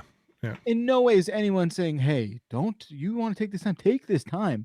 but the announcement and all of that, something just doesn't feel right about all that. I mean, Microsoft has had very poor luck as far as responses to their online events so far. And granted, Sony's had one good one, but let's not forget the Mark Cerny GDC talk that somehow turned into a PR event. It's been up and down for everyone, but I feel in this particular case, they've been especially unlucky because again, Halo Infinite is the thing they led with. It's the one big first party game they were expecting to come out alongside launch, and the response to that demo was not great. Tepid at best, maybe. I thought it looked fine. Tepid at best. Yeah, that's the thing. It looked fine, but a lot of people hammered it on that. And for what it's worth, they're not attributing the response to that demo for why it's being delayed. And well, they shouldn't, even if it worked. Yeah, exactly. Even if it worked. They wouldn't, right? Yeah. Exactly. But the thing is, what they are citing is that the one of the main problems they've been dealing with is the same problem everyone's been dealing with, which is that they had to reshift a lot of stuff due to the ongoing pandemic. And whether or not that is the whole of it, considering they felt confident enough to make Halo Infinite the lead game on their press event, and then 3 weeks later we're nah, actually. Take that for whatever it's worth. But regardless, the point is they saying that it's just not going to be ready. It's just not going to be done in time. And I think given where Halo is at these days and what the general vibe around all things Halo, and especially 343 Halo, they can't afford to fuck this one up. They gotta do good Halo here. They have to make something that will satisfy what may in fact actually not be a satisfiable fan base, but they need to at least make something that isn't going to produce an actually tepid response when it comes out. I have a question. Okay. Oh. Hold on, the question horn. Yep. Yes. I'm sorry. We are out of time, Horn. Jeff Bakalar. Join us Thought next I week. buzzed Oscars entrance music. I thought I buzzed For in. That's exit weird. music. Anyway, You did my microphone. Go ahead, Jeff. well, this is to you, Alex, because I feel like you're the most qualified to answer this. The way this situation has played out to the public implies that on July 23rd, Microsoft was planning on releasing Halo Infinite at launch or in 2020. Let's just say, is that correct? I got yes. That is the impression you got. So so I don't know. Am I making too much of a big deal about this? I'm not mad at the news. I'm mad at the message. I feel like I think the messaging has been confused, and I think the messaging has been confused for these consoles in general. Like, again, we're in mid-ass August. This is like damn near the exact middle of August, and we still don't have prices for these things. Pre-orders that exist. That I'm okay with, because I think we all know why, or at least can surmise a bunch of different reasons. We can surmise, but I can make up it shit all feels like- day. It feels like more so than any other console launch I can think of. It feels like they are still laying track for this shit, and they are going to be laying track for this shit right up until the day they actually come out. And pipe, please. you know, I think the Halo, yes, they're not laying pipe. Okay, they are not laying pipe. If they were laying pipe, everything would be a lot better. We're delaying this to 2020. Got a lot of pipe delay. Yeah. Up and down. This No, we've delayed the pipe. The pipe has been delayed. But yeah, like I don't think they would have led with Halo on that presentation if they didn't, in their heart of hearts, believe that Halo was going to come out in. Wait, you're saying 2020. this? You believe that? I could believe they would. I could believe that they show that and they say, it's hard for me to imagine 3 weeks ago somebody goes into a room and it's like, we're good, and then you know, after that thing shows, they're like, we're good. The what now? That's what I'm saying. There's probably a situation where, unless it's like they show that thing and they show it behind closed doors and they show it to other people and they're like, this is not going well. We need to rethink this. It did not show well. And that is one of the main reasons. Otherwise, on a development schedule, I have to imagine if they're not going to meet their deadlines, they know that 3 weeks ago. But of course, that's what I'm assuming. Well, that's the thing, is that I don't think anyone's gotten hands-on with this thing. Like, they obviously aren't doing behind closed doors demos of this thing because no one is closing doors behind them and entering a room anywhere right now. Like, none of that shit is happening. People must be playing it. I suspect they have testers out there who are trying this stuff out in ways that are like, is this fun? But probably not consumer play testers. No. That's a thing you would bring people in for. Like, you don't let builds of that shit get out into the wild. Like, no way you can do that remotely. You know who I'm talking about. I'm talking about the people, the Black Ops teams going out there and being like, hey, you hired us we're a bunch of ex-gamers or people who are in the field. You hired us to play this thing early in alpha. We are telling you that this is not fun. You know, or whatever it is. You know, like, this does not meet next-gen specs. I still don't think you lead that presentation with Halo the way they did if they were not in any way confident that it was going to come out this year. And I'm not saying that it's exclusively because of the response to that demo. I do not believe that is the only reason they would delay it. But I think that something shifted after that demo, and either it's a combination of factors, I'm sure. But I feel like once that presentation hit and the response hit, and people took a long, hard look at that thing, they realized that like they were not going to be able to deliver the Halo experience they wanted to deliver this year. That could be very possible. 2.5 weeks. Yeah, that could be very possible. Yeah, that's tumultuous. That's hotter than that Halo trailer went over. So the thing I would say is, if this were reversed, I think it could have worked. If they came out 3 weeks ahead of that press conference and said Halo Infinite's going to be delayed, and then led with it at the press conference, I feel like it would not have been as wild as a thing. But they would have had to backfill some of that press conference with like, here's a banger that's coming out at launch, right? Like this is. I mean, you could still do that Halo demo, but with the foreknowledge that like, hey, you're going to be waiting until 2021 for this. Yeah. Yeah, that's a blow for Microsoft. This whole launch cycle is just it's very in the midst of everything else going on. It is under a microscope. It is very much this weird soap opera drama more than I feel like other console launches have been. Console launches in the past have been with very weak lineups. I don't know why for me this one feels especially anemic, but like I think it's probably the cost proposition on this one where most of the time jumping a generation you kind of see ahead a little bit and you kind of are a little more hopeful of what you're going to get. And I think for me this time around, I'm not necessarily seeing the value right out of the gate for dropping $350, $400, maybe $500 on a system. So we'll see. I don't know. That's kind of pessimistic. I love the idea of new consoles coming out and all that. It's just gotten so muddied over the last 10 years with half-step generations and fucking Microsoft's naming convention has just not been great either. They're kind of leaning into these are going to be iterative devices and not necessarily, tear it down, put it back up. And then also Microsoft, which I think is great, putting stuff on PC, and allowing you to play there. And so if you have a pretty good PC, being able to do that, and I think again for Microsoft, my 2 cents is Game Pass is where it's at, in Microsoft's corner. Like that's the value proposition right now. Whether or not you get the Xbox Series X, I think Game Pass in a PC, Game Pass in an Xbox One, or Game Pass in a Series X is pretty good value for your gaming dollar on any of those fronts.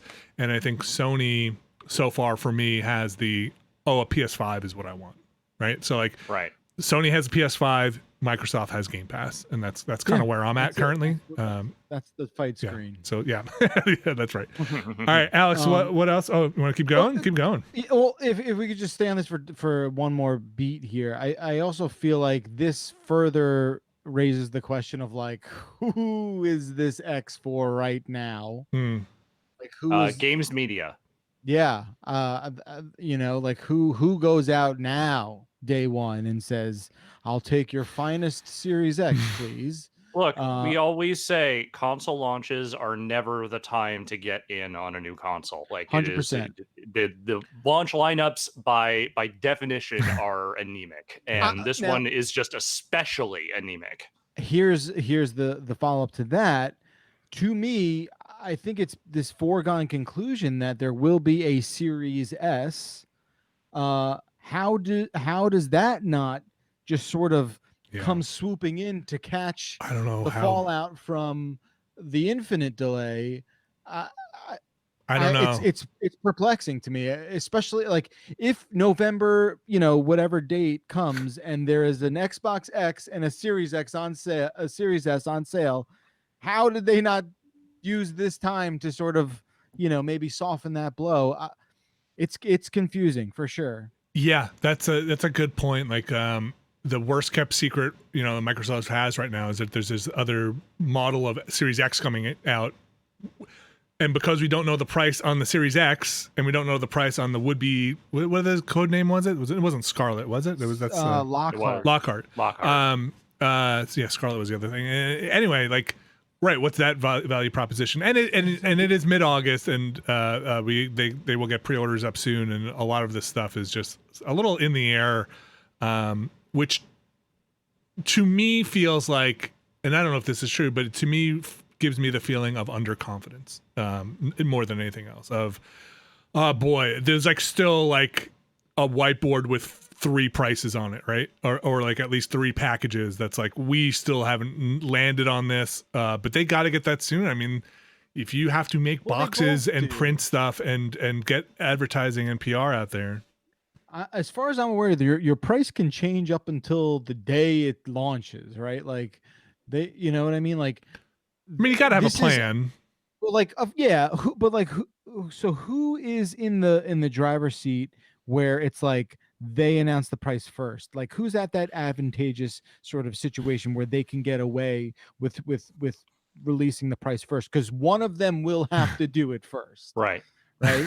So like, who is in a better position? Who is positionally more advantageous to do it first? I think. Well, so here's the weird split though, is that like Microsoft is naturally nervous because the last time they did this, they got screwed. Like they announced the Xbox One at 500, and then literally later that same day, they're like PS4 at 400. Ha, fuck you. Yeah. But PS5 in this case sounds like they are in a position where they are having the hardest time getting the cost of that thing down. Yes. So like they need to know how much they intend to lose on each piece of hardware to make sure they stay competitive. So it's really like I don't know how you get either of them to flinch because they both have very valid and understandable anxieties about getting their numbers out there because they know they can be immediately undercut by the other for any number of reasons. I just love that the skit is like, it's on sale. How much is it? We don't know. But it's on sale. How much do you think it should be? Okay, here's the worst thing. Here's the really I'm terrible. I'm twirling my mustache. Here's the evil businessman thing to do. You're Sony. You come out there, you announce your fucking $550 price or you're close to $600 price before Microsoft gets out there, and you say, due to production availability, these might be very limited when they go up for sale. And we're not sure how many we're going to have, so we can't guarantee you're going to get one at this price. And then everybody who is going to be first responders to that thing are going to scoop them up. They're probably going to sell out because they think they're going to sell on the secondary market later on anyway for $1,200, right? So they're going to think they're going to get scalped. They sell out their initial run, and then Microsoft is going to undercut them no matter what. They're going to have their mid-tier system or their lower tier system, so it's going to get undercut no matter what. So you might as well get out there, try and sell them out by let's assume artificial scarcity in the marketplace, and then come October you're like, production runs and factories kick back up, go buy yourself a PS5. Also, guess what, $200 price drop. That part would be real bad, but $200 price drop and you guys get some free Uncharted. Don't worry about it, you'll love it. So, well, what's that? Did someone say lottery system? Oh, I guess we could do a lottery system. $200 price drop, and you get a PlayStation Now for like 30 days. What do you think about that? Anybody who bought it early gets a PlayStation Now and some kind of Kratos doll. I don't know. I don't know. I think Microsoft is going to undercut them either way. I'm pretty sure Microsoft is going to come under the PlayStation 5 at this point. They seem like I think those scars from 20 whatever year that 2013 was, they run a little too deep at this point where they're just simply not going to let that happen again at all costs. Literally. I mean, they got dunked on for a solid couple of months there back in 2013. That'll mess with anyone. Yeah, you don't. Yeah, there's some trauma there for sure. Well, I think if I were a betting person, and I am not a betting person, but I would say we get prices before September. Pre-orders. Look, man, we're if you haven't already been made aware, we are currently time traveling, and time has not followed the same rules it has followed since 2019. So we are moving at a rate that people can't really wrap their heads around. September is just around the corner, but also a year away. Right. I always wanted to time travel, but never like this. So it's been you are not wrong. What else we got, Alex? Well, speaking of there being no law or guiding principles or standards for anything anymore, Control, that's a video game. They their latest DLC expansion, I think, it either has come out or is about to, and they are going to be doing the whole thing where they're going to do an upgraded version of the game for people who want to play it on Series X or the PS5. However, they will not be doing this as a simple free upgrade for everyone who owns Control. I own Control. What does that mean? That means you will not get it. The only way you will get this upgrade is if you buy the Control Ultimate Edition, which is, I believe, coming out in a couple of weeks. And that is it's the game with all the DLC. And so if you own the Ultimate Edition, you will get the free upgrade. What if I bought the DLC? The Ultimate Edition. What's that? What if I bought the DLC separately? Doesn't matter. Did you buy the Ultimate Edition? No. Then you don't get the free upgrade. Fuck that. Sorry. What? Anyway, I'm playing on PC. But anyway, fuck that. That's Yeah. What? That's you should probably be playing that game on PC anyway. What? True. Wait, that's not cool. If you can. No, it's not cool. That sucks. Yeah. Yeah, there's a whole lot of not cool stuff. Well, why would you do that? I have some thoughts about that, but they basically boil down to they want money. Like if you bought the season pass and base control, you're not going to get that. You have to buy it again. Yes. What? I don't know, man. All right, I mean, well, look, you get the DLC. This is just about the free like next gen version upgrade. oh, is that just like an aesthetic thing? Well, yeah, it's just like here's the version of Control. What looks better on your new consoles? Whatever. I feel like Yeah. this is targeted towards people who didn't already buy it. It's like, oh, I upgraded my console and now I get to play a game with all the, the Game of the Year edition of it, basically. No Well, way. In general, I wouldn't be as mad about this, but the thing is, the console versions of Control kind of suck butt, and so like having a version that perhaps potentially, obviously, I haven't seen what the next gen version would look like, but having a version on the new consoles that maybe sucks less butt would be great, because I understand that it ran a little better on like the Pro and the One X, but boy, playing Control on a PS4, a launch PS4. Not the way to play that game. But also, yeah, fair enough. I've heard about all the like issues it had with running on consoles. but on the PC, it was basically the game that anybody who had an RTX card booted up and turned on RTX already for that game. So I feel like some of that coding work, at least on the PC side, was already done to incorporate ray tracing and all of that stuff, and it looked really, really nice. I think it's something that could be a very nice thing if you have an Xbox Series X or a PS5 to turn on and basically be like, yes, this is why I bought this system. Look how nice this looks. Look, I could see the reflection of myself in the mirror or in the window. That's super cool. I think oh boy, I hope by the time we're doing the show next week, Remedy goes out there and says, if you have the season pass and you have Control and season pass, it's at the very most a $5 upgrade or something for this thing. I'm not sure this is a Remedy thing. It could very well be a 505 thing. Maybe. I don't know. Yeah, I don't know. But yeah, it's hard to say where this decision is coming from, but nonetheless, that is currently where things are at. All right. Well, I feel like this might not be the last we've heard of this one. Probably not. What else? Abby, are you still playing Red Dead Online at all? No. Okay, well, you missed a fun thing. And by a fun thing, I mean the entire game being broken for a little while. Well, I remember hearing they had like their like naturalist pack or like DLC Their that was update, coming yeah. out, which seemed like just more of like, hey, go find some flowers. I'm sure there's more to it, but Yeah, didn't seem so that far off from then. they put that update out, and then there were a couple of like bugs and issues around that, nothing too crazy. So they did a patch, and then they put that patch out, and the whole game went fucking haywire this past week. There was a period where basically all NPCs and animals had disappeared. Horses did not work properly. You could not shoot anything. That seems so fun. Yeah. And also, there was an invincible bald man that just sort of existed and followed you around everywhere. That seems.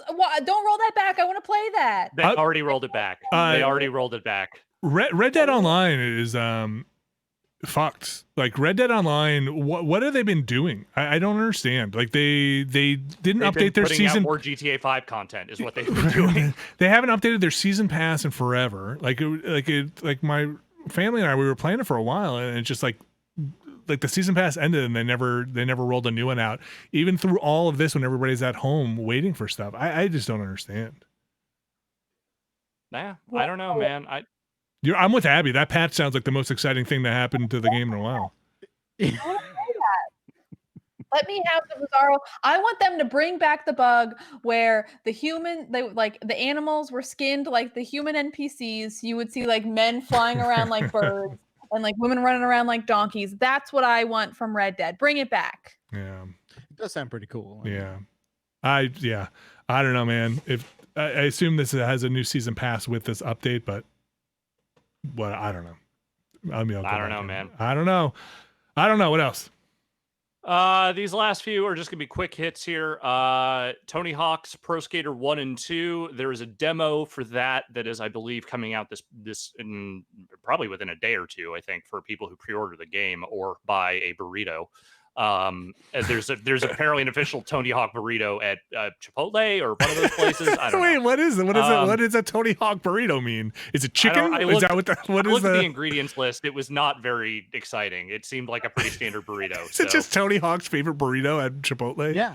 Why? No. Look, I mean, It's just his branded burrito. you wanted normalcy. Here's we're back to normalcy. Here. Okay. Okay. You had a signature burrito. What would be in it? My I'd have a breakfast burrito. Oh, that's smart. Yeah, that's good. That's thinking outside the bun. Mine would be probably a veggie burrito with a lot of sour cream and guacamole. Yeah, it'd just be fat. I don't know what all of mine would have, but I feel like chorizo would probably be the meat I went with. Ooh, yum. Jeff? Anything that doesn't have cilantro, sign me up. Okay, great. All right, the all cilantro burrito. Could you remember we did that? Inside a tortilla. What? Remember we did that? Someone emailed us like the worst possible burrito innards, and we came up with some fucking I remember that. shit. That one, because I feel like that was one of the weird emails where I got a bunch of like cryptic things afterwards about like cilantro and other shit, and I'm like, what the fuck did y'all talk about last week? Yeah. Anyway. Yeah. Broken Tony glass. Hawk. Anyway, All right. Hawk. So that demo is coming out. The game is coming out in a few weeks. There was also this story that cropped up here real quick. It's just I think a nice little story. Do you remember? I mean, I'm the answer to this is probably no, but do you remember the trick, the mute grab in the Tony Hawk games? Of course. Okay. I've heard about the story and I think it's great. Yes. Yeah. So the mute grab was a move that was innovated by a skater named Chris Weddle, who is deaf, and the names just sort of was born out of people in the skate community be like, oh, what should we name this trick? And it was, admittedly somewhat ignorantly, named after him because of his deafness. Now, so Tony Hawk had put a thing on Instagram basically saying that, like, we came to the realization at a certain time that this was maybe not the most respectful way to pay tribute to Chris and his innovation in, the skating space. Because he is deaf, but he is not a mute person. Like, he has speech, he is able to talk. So they are changing the name of the trick in the game to the Weddle grab, which I think is definitely a much more respectful way of doing it. And the post itself, I think, is actually just kind of like a very nice way of illustrating that, like, things can change. They don't have to always be the way they were just because you named something some way for 30 years ago ignorantly. It's a great story. Yeah, it's a great story, and it's nice. And there's a photo there of Chris Weddle doing the grab, and I think that's a cool, nice thing. Yes, yeah. I like this. Tony Hawk seems like a good dude. I'm sad that we won't see him at E3 or any kind of convention because those are gone forever. Yes. I miss the yesteryear of old Tony Hawk E3s where, if not Tony, then at least some of the other guys from the game would just be skating on a skate ramp in the middle of the LA Convention Center. That's so fucking cool. Yep. It was just like, hey, here's some guys skating on a ramp. Enjoy. I wish I was there for that. That sounds like the coolest shit in the whole wide world. Yeah, for like the first 11 seconds, and then you're like, okay, I gotta move on. No, it was cool. Do you remember that one where Tony Hawk was doing? They had the half pipe there, and he was doing it, and then it was Conan O'Brien announcing for the thing. Right. Was that before Bjork came out in like an umbrella? Tony, the Bjork was the skateboard, and that was that was probably my favorite. And then to the side, St. Vincent was playing Fortnite, and be like, everybody, come on up and play with me. Yeah, come on, just take pictures. Anybody got ideas for songs? Like calling people out from the audience. We're letting anyone do this. Yeah, start with the A's. And then that Schweppes can just came to life and started singing. Just to watch Abby's head pop is. That was a weird. And then they gave you fun party grab bags with just like thousands of dollars in them to go. Yeah, and Xboxes and PS5s, and we weren't talking about PS5 back then. And then we all went back and did a live stream and we're like, E3 kind of sucks. Right, Abby. Abby. Abby, under the impression that you uniquely love money. I'm just thinking about things that are part of my brand, things that like if you wanted to send me something particularly, it would be Sure. stacks of cash. Nobody else What would do we want get, that, Abby? obviously. What does she love that no one else does? $1,000 bills. All right, Alex. Anything else? Oh yeah, some more of Last these. two here. You got two. These are quick. There is a big thing that we should probably touch on, but yeah. I doubt it. Anyway, Okay. Sam Fisher. You know him. I You'll do. love him. No, He's I everyone's don't. Yes. favorite Splinter Cell. Splinter Cell. Guess what? They're still not making a Splinter Cell game. He's Okay. he's gonna be coming to Rainbow Six Siege. Okay. And before you ask, it is not Michael Ironside, Sam Fisher. It is the other guy, Sam Fisher. Not Michael Ironside, Sam Fisher. Yes. Uh, Like Ironside did come back for 20. I think it was in what was it? He was in Ghost Recon Wildlands. That's right. They brought him back for that event, but he is not doing the voice for this character in this guest appearance. Okay. Sure. Sam Fisher. Sam Fisher. I kind of like the ridiculous fiction that is in Siege at this point. I don't necessarily think it needs a Sam Fisher in there, but whatever. I'm not a big Siege player at this point, so I mean, whatever. They like 4 years into that game. Now's the time to start throwing stupid guest characters in. But if you're gonna put in some GI Joes, put in like Snake Eyes. That's what I want to see. Put in. They don't own the rights outright to GI Joe. Nobody would know. Nobody would know that. Yeah, fair enough. Yes. The last thing I have here, Vinny. This one's just for you. Okay. This is just for you. Okay. Do you remember a piece of CD-ROM software from the 90s called Steven Spielberg's Director's Chair? Ooh. Oh, it rings a bell. Vaguely, yeah. Was that like a make your own? Like they give you clips and you push them all together? Yeah, so the idea is that you're making a movie using footage and editing and all that stuff. And my understanding was that it was not great. It was maybe a little dense and a little unpleasant to play and mess with. But so a developer by the name of Paolo Pedericini has taken a bunch of footage, and I think like all the main footage from that game, and essentially turned them into a choose your own movie kind of experience. Okay. So it is. And the footage that you're playing with features performances by the likes of Quentin Tarantino, Jennifer Aniston, and Penn and Teller. Oh, okay. All right. Oh my So God. that's an all-star cast. And so yeah, this is a thing. That's either an all-star cast or like some talk radio show that I am just not listening to. So the bad news is that I think the site has been temporarily taken down because it was too much traffic initially. But at some point, I imagine this will go back up, and you'll be able to continue to choose your own CD-ROM FMV adventure with Quentin Tarantino and America's sweetheart Jennifer Aniston. Oh, I love her. Vinny, will you do it and can I watch? Sure. She was there too, Abby. She was there too at E3. If you say Jennifer Gardner was there, I'll cry.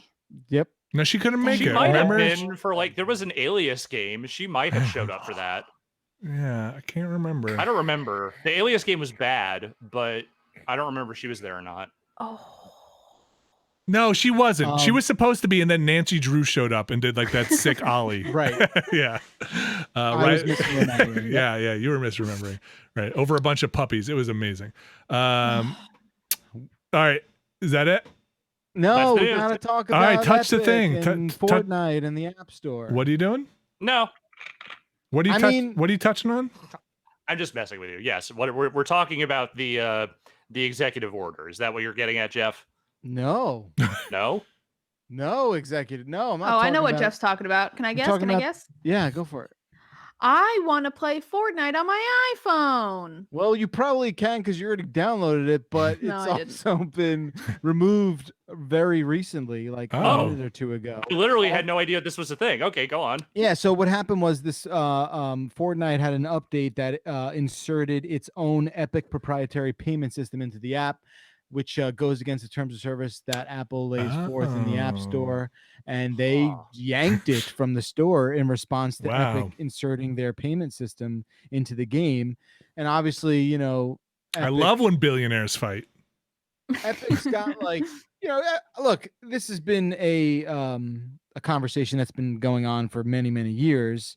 You know, it's there's a lot of like boilerplate sort of responses where it's like, you can't do this, it's a violation of our store. And then Epic's like, well, how come, you know, other apps can have their own sort of payment systems and their thing? It's Yeah, this like Amazon has their runaround. own thing, don't they? Right. It's like a whole runaround. Exactly. You know, to their point, like the cut that Apple takes off of a sale in the Epic store is in an Epic game is a lot. And Epic's like, yeah, we don't want to pay you that anymore.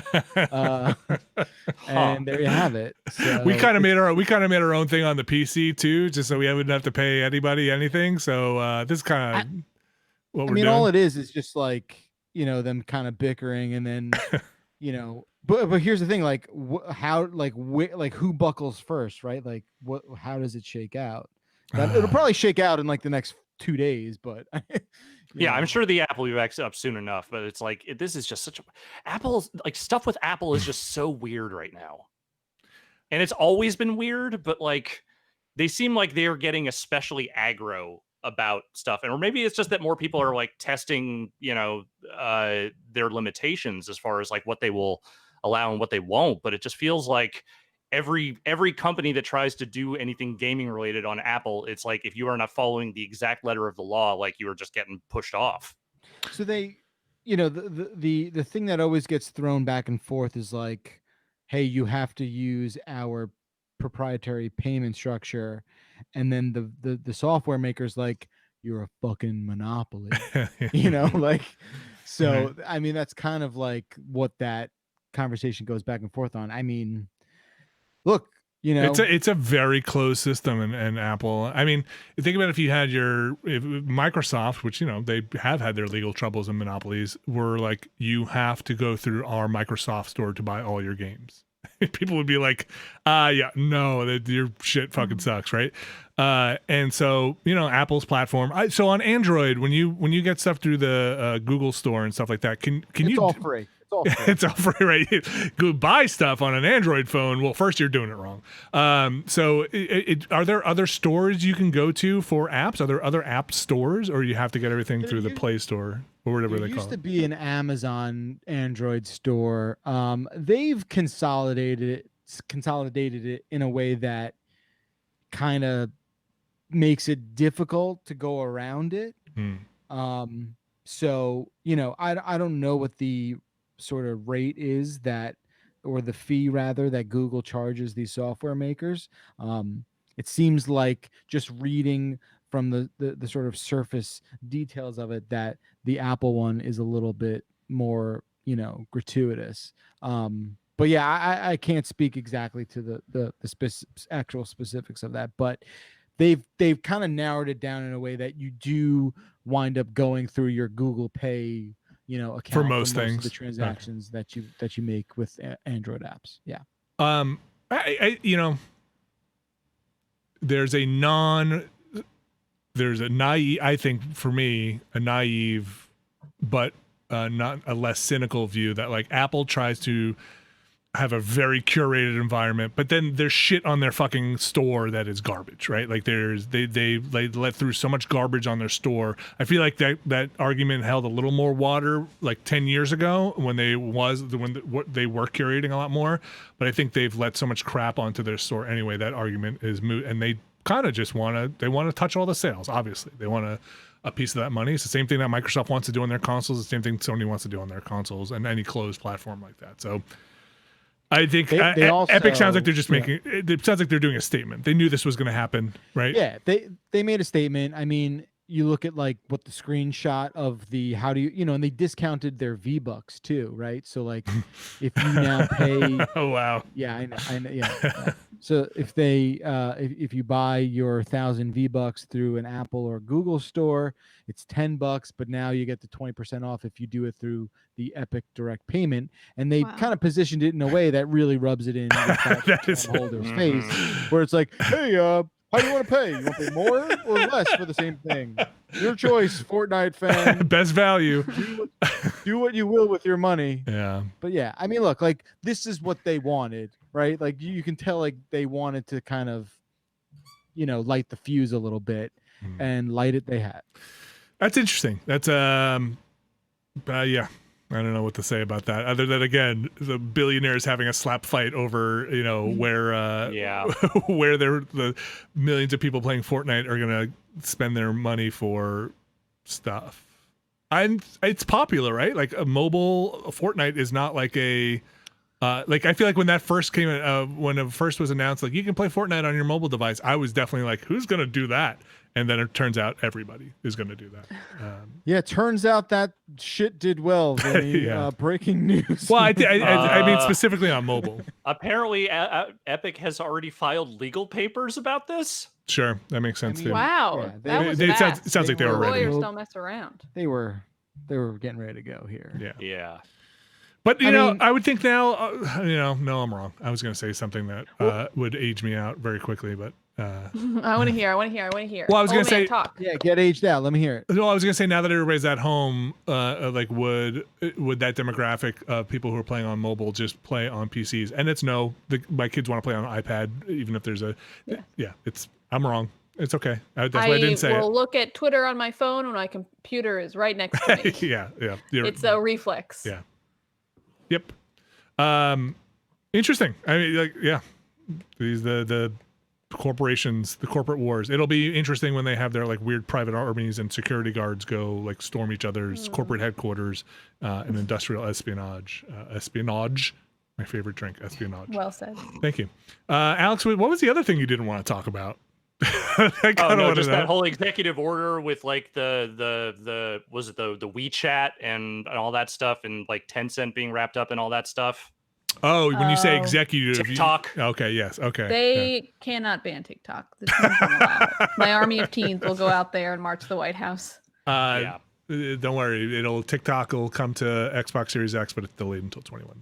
Yeah, I didn't put that story on the news this week because it still very much remains to be seen what any of that shit means for anyone, and in very distinct possibility it will mean nothing for anyone in the long run, but we'll see. Make everything free. I mean, that's my answer.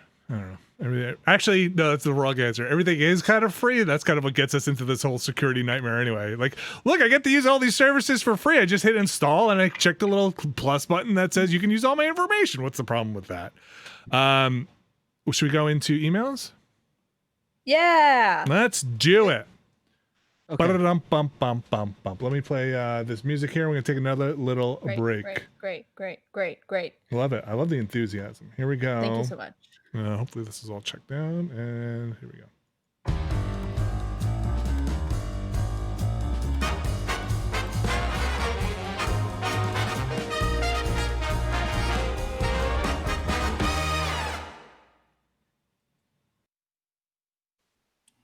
Hey everybody, we are back, and it is now time for me to buy something because I'm a billionaire too, It's been now time for me to do the segue into emails. If you have an email, you can email us at beastcast@giantbomb.com. That is beastcast@giantbomb.com.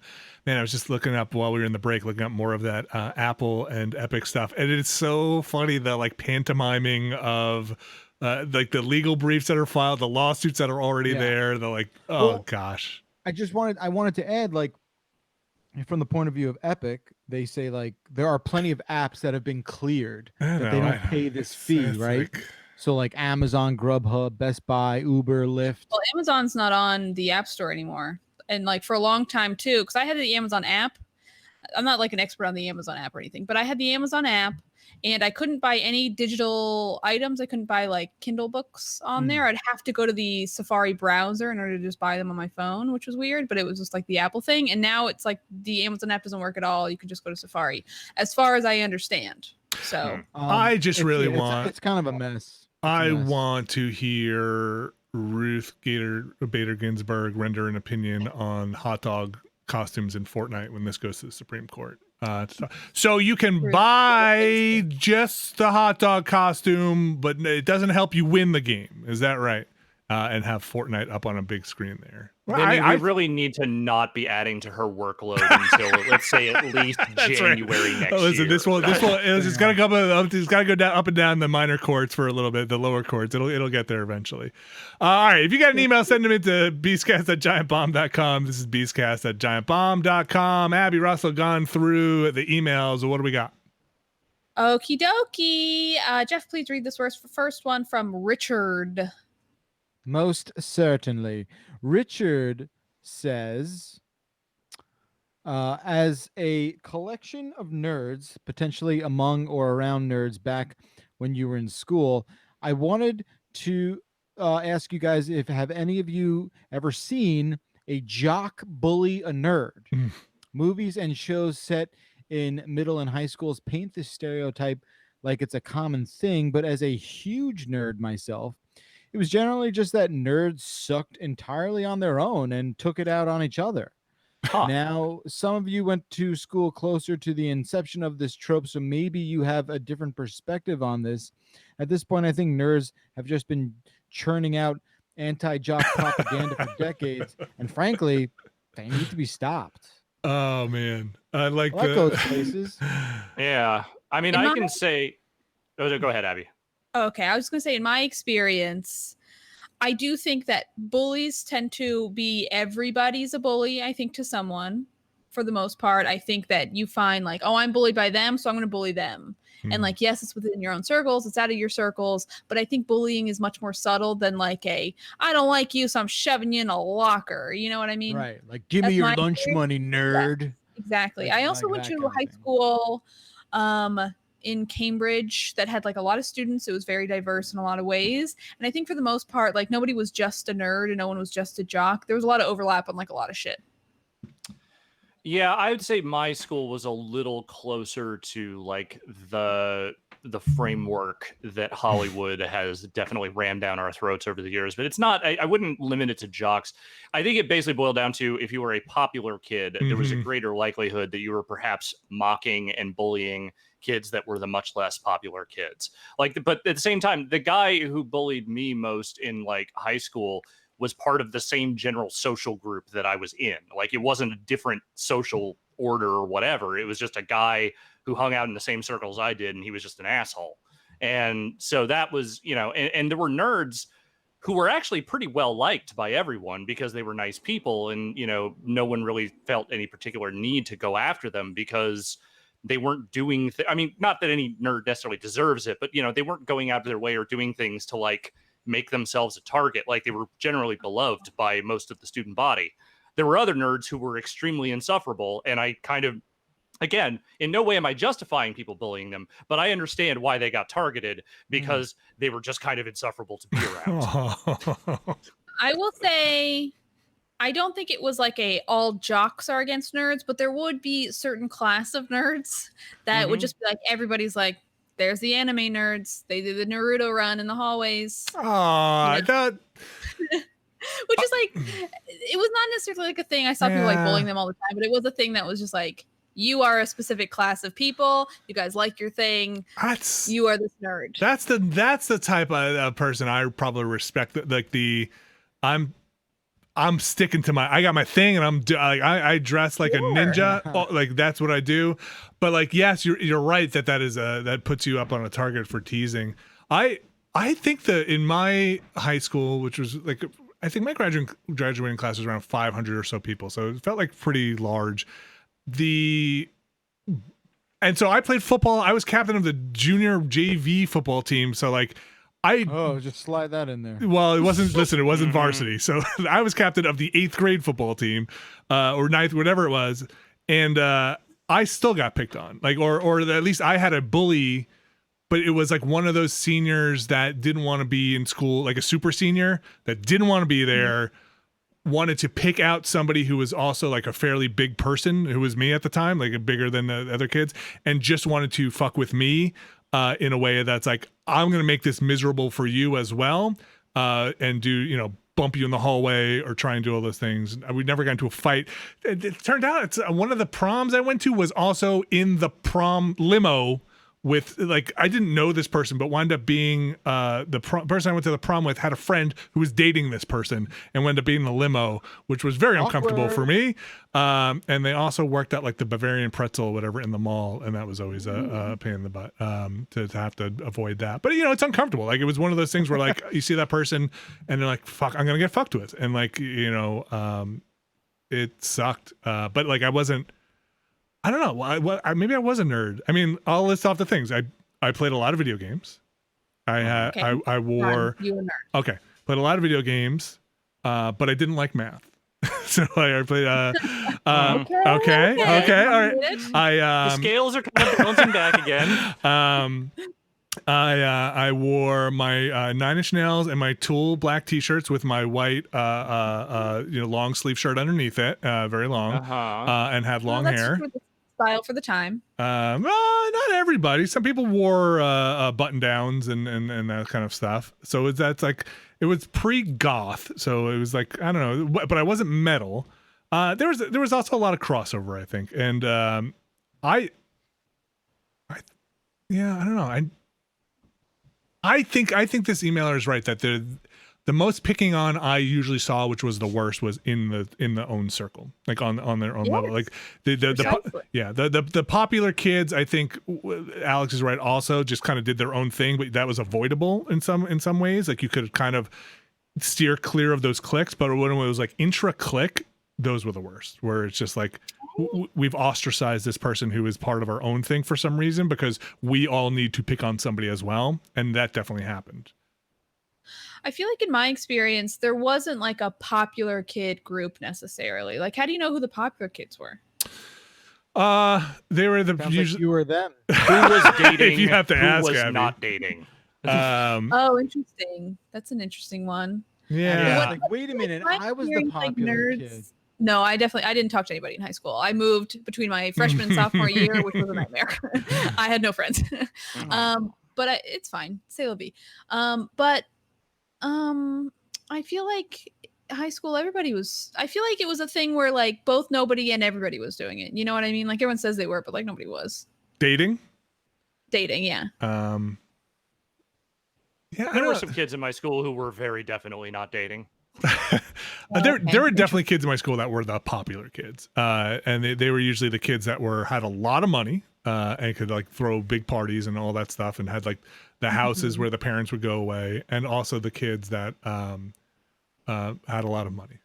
Those were yeah. Okay, that's interesting. Yeah, it was like it was, but my school, at least I remember high school. It was so big. I feel like you could distance yourself and find your clique, and that I think I kind of appreciated that. Like, a lot of the people just crossed into a bunch of groups, and I'm sure there were people who had miserable times coming out of that high school. But I think mine was the best I could say. It was like kind of forgettable. I don't remember too much of it. I remember the friends I had, and I remember I still have nightmares about some of the trauma, but like that's it's a pressure cooker. Middle school, high school, the whole thing is like a social experiment gone wrong, and the worst pressure cooker for anybody. I wouldn't want to go there now, but put in people who are trying to figure out their identity and who they are in those social situations with people. I'm sure there are a lot of good teachers out there, but there are also not a lot of good teachers out there who are trying to like also guide these young minds through social circles and academic circles. Like the whole thing is a mess. Yeah. Next question, Abby. Okay. Before I start charging, somebody's going to have to charge me per hour to go through all my high school trauma. Alex, please read this one from Andrew. Yes, I can. This one from Andrew says, on a Beastcast a couple of weeks ago, Vinny mentioned cleaning his French press being a pain in the ass. I agree. It is a pain in the ass. But that led me to wonder, what are the Beast crew's coffee situations like at home? No doubt things may have changed as we all started working from home during the pandemic. For me, I started using a French press because my wife and I both enjoy different kinds of coffee. I use the French press and she uses the drip. Looking forward to hearing about how you've changed your coffee game. Literally nothing has changed. I use a French press. We still make the same coffee we were making all the time beforehand. still that's it. We just make that coffee. It's cold right now. It's the cold coffee because it's the hot season. And then when things become cold again outside, that's when the coffee gets hot again. I was thinking about Yeah. changing over to. I was going to do the pour over thing, but then I was thinking about maybe doing an AeroPress. But I don't know. I still use the. I got over Machine. it. I just clean the French You still press. do the hot coffee in the summer, Vin? I do. Oh yeah. I do hot coffee in the summer, but like if it's so hot, I usually have the AC on. So hopefully it's a nice cool 78 all summer long. Yep, that sounds terrible. What? Well, go ahead, Abby. Oh, I was gonna say I don't really drink coffee. When I was in the office, I would drink it occasionally because we had machines, but I would usually try to get decaf if I did. I will. Lately, I have been at my local grocery store. Sells like Dunkin' Donuts, cold Dunkin' Donuts, but those things are just like milkshakes, but they're fun to drink. Yeah. But during quarantine, I was like, maybe I'll get into coffee. So I did slowly acquire all of the like pour over, like Hario V60, I think is what it's called. I got all this stuff for that. I need like a grinder and like the actual coffee. Otherwise I have like the rest. It was like a slowly getting everything. But I really also want like a Vietnamese, like I think they're called like a fin. It's like their filter thing, but it's great iced coffee, really delicious. Like the Vietnamese style of coffee is really good. I just like coffee. Yeah, coffee's great. I think we talked about this briefly, but I've found myself drinking less coffee than when I used to go into the city every day. In the summer, we will still make the drip, but the leftover goes into the cold pitcher that we keep in the fridge. And then that is our kind of go-to cold brew. And I love Lavazza, man. What's that? That's a brand? That Italian coffee. Lavazza. Delicious Lavazza. So good. How do you not know it, Vinny? It's just you've seen you think this he knows logo everything before. Italian? Yes. Yeah, I know. I love those Yes. guys. I haven't seen them in forever. You've definitely seen this, like sort of what I think is an iconic logo for coffee. Sure. Does it have a mule with somebody pulling the mule with sacks of coffee beans on it? It's just like a guy stroking his mustache. So it's Wario's coffee. Got it. Okay. Yeah, it's Wario. No, so that's what I do. I do love Trader Joe's cold brew. They have this like concentrate cold brew that they sell that just it comes in this little jug, but it makes a ton of coffee. So usually in the summer we'll like switch between the Lavazza and that. But I also started doing this thing. They have these like coffee tea bags. No. Get yourself one of those? I've seen those. I've never used them. So yeah, you just put you make like an ice pitcher, and then you just sort of dip the bag in there, let it sit there for like 12 hours, and then you got yourself a nice little like pitcher of cold brew. Yeah, I love cold brew. I mean, that's what I do with my tea. I make cold brew tea overnight like that. I think it's good. I'll tell you what, I do miss the cold brew in the office. That stuff was you love that. That stuff was rocket fuel, man. That stuff really weird. Did it for me. My kids just complain about me drinking coffee because it means I use it now as like a 20-minute break of like, they're like, let's play, whatever, let's go, we're going to play Transformers. I'm like, I didn't have my coffee. That's all you do. Right. All you do is drink coffee. You wake up and then it's like, I got to drink my coffee. It just, you're either yanking on pipes, or you're drinking coffee, Dad.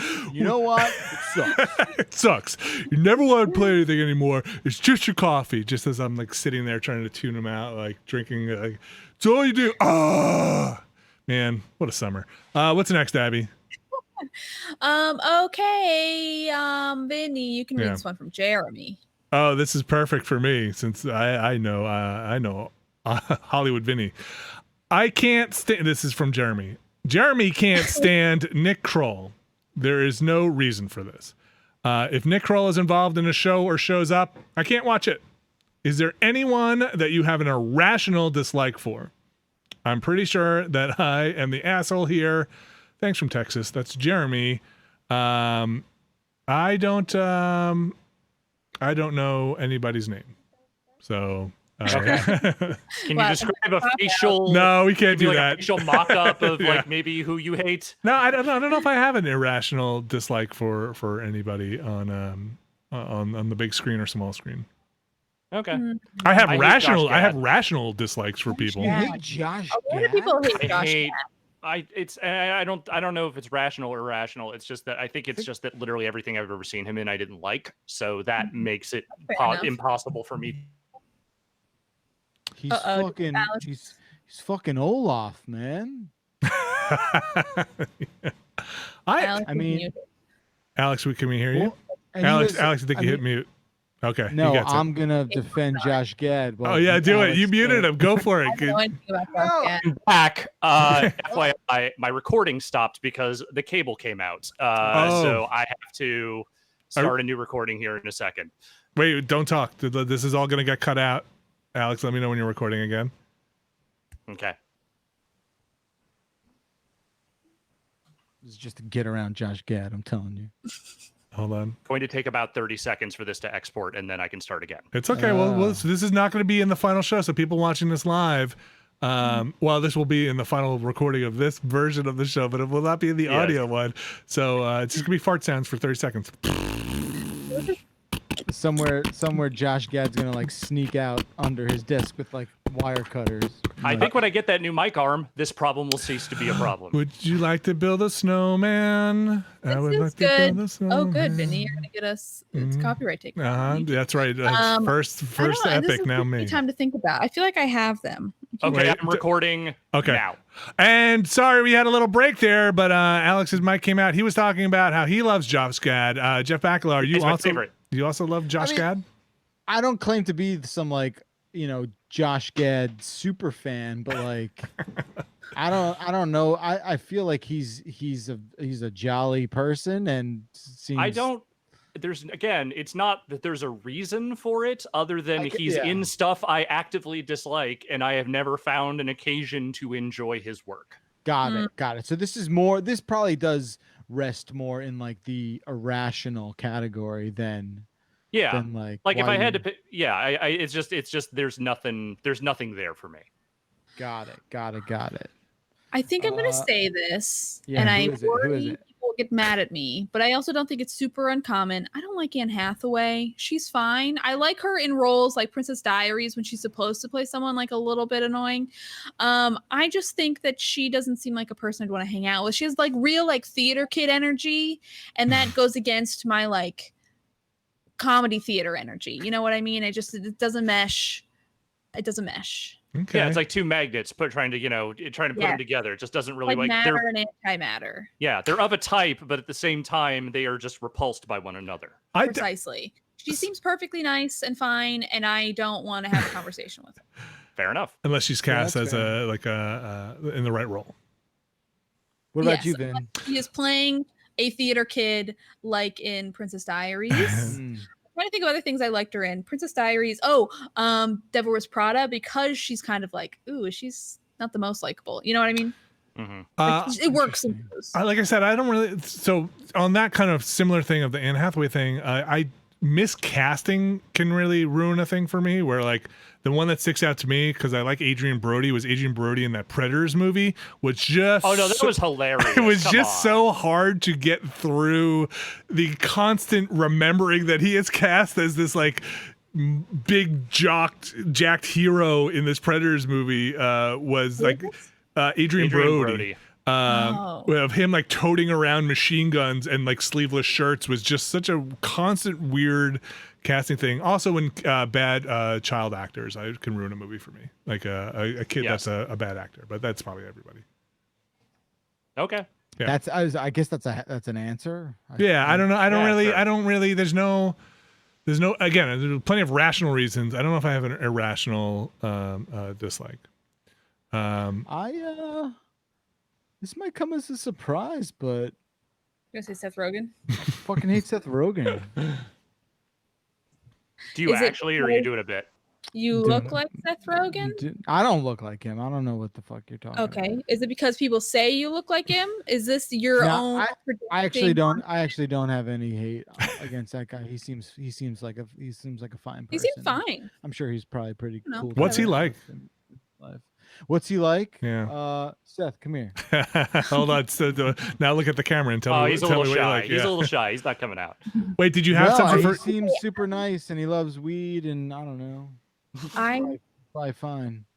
I remembered mine, my true one. Anne Hathaway, sorry to throw you under the bus. I remember the real one, which is Greg Kinnear.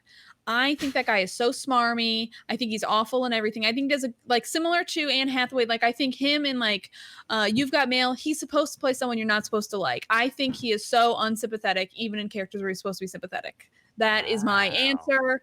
Greg Kinnear. I don't like his energy. Bad energy. Smug. Huh. I'll piggyback. Yeah. I'll piggyback. It's the same. I'll piggyback on that and say this is not an irrational because I think this is completely rational.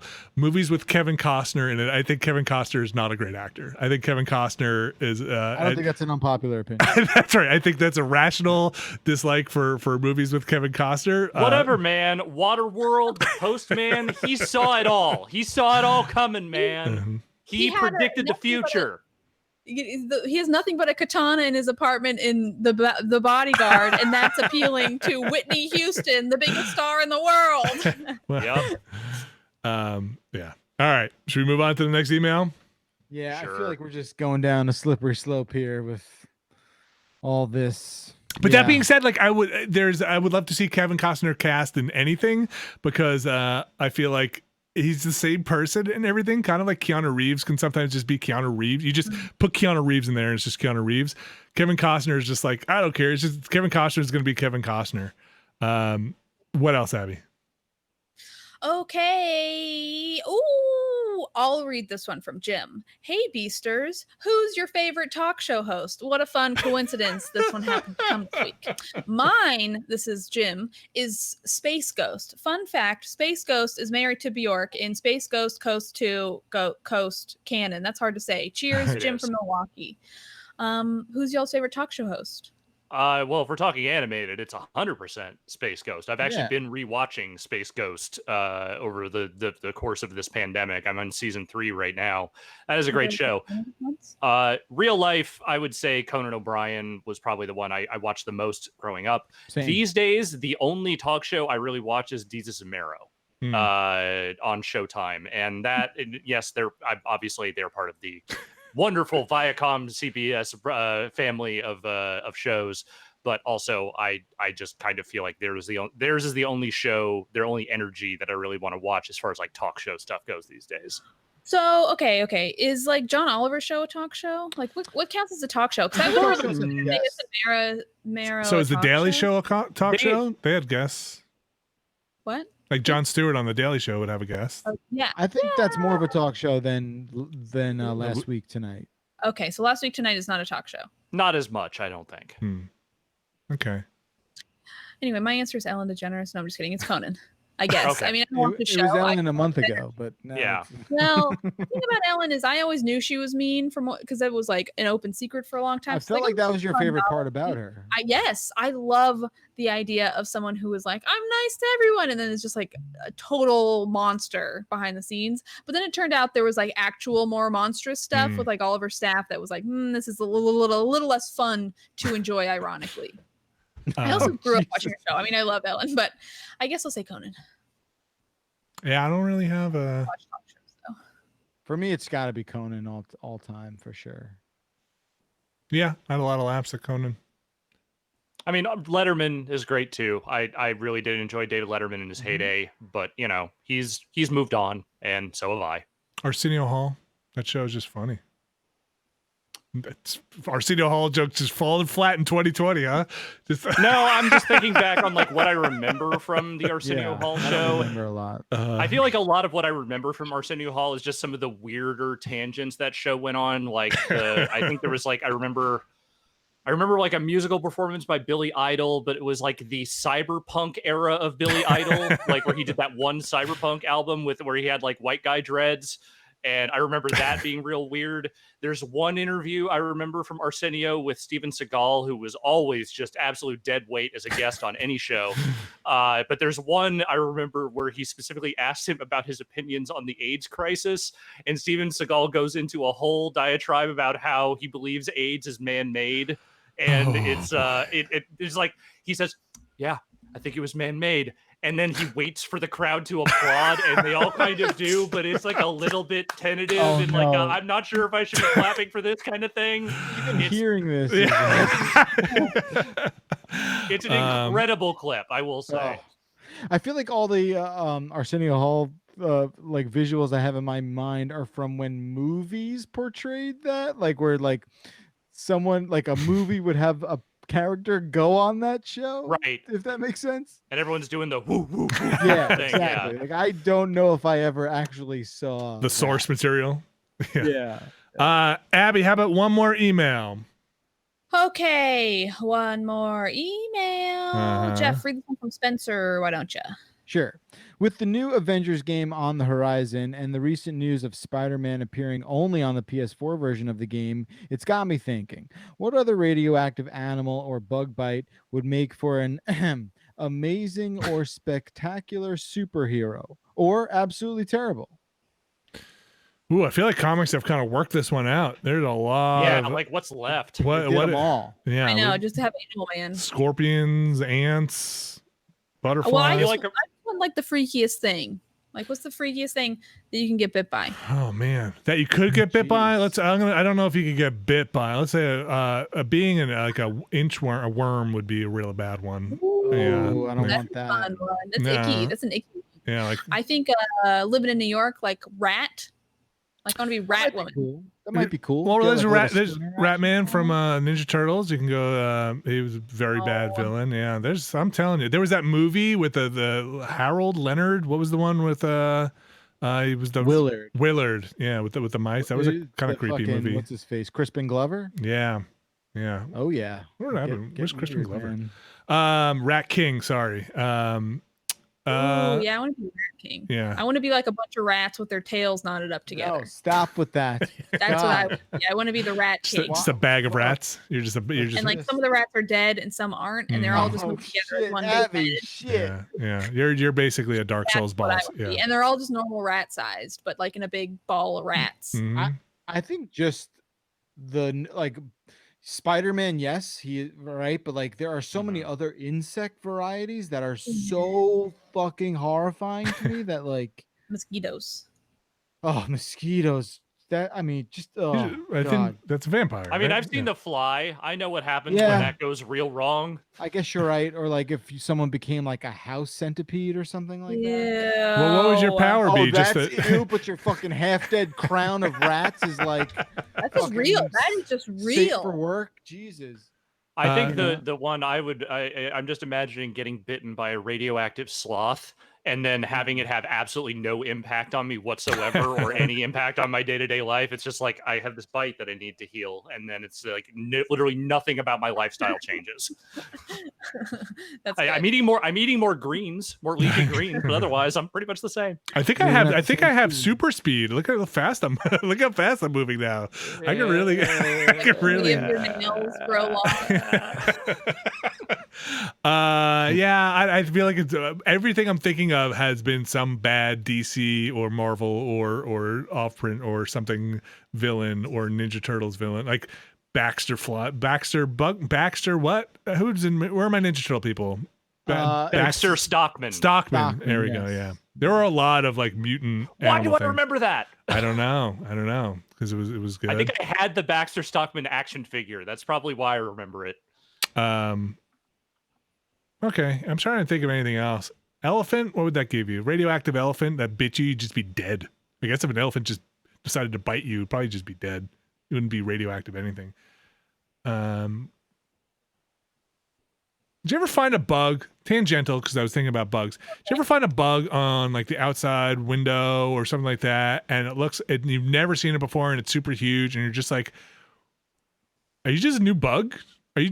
Yeah. Is this just Like, a where'd you come from? what it was I this don't- is we had a So I- roach Flies, show. roaches, mosquitoes. Yeah, we had a roach show up in our apartment last week that was so large that I genuinely did not recognize it as a cockroach. It was like too large and like antennaed to seem like a roach right out of the gate. Also, the blood-curdling scream that came out of the bathroom when my girlfriend saw it for the first time because it was in the tub was very disconcerting.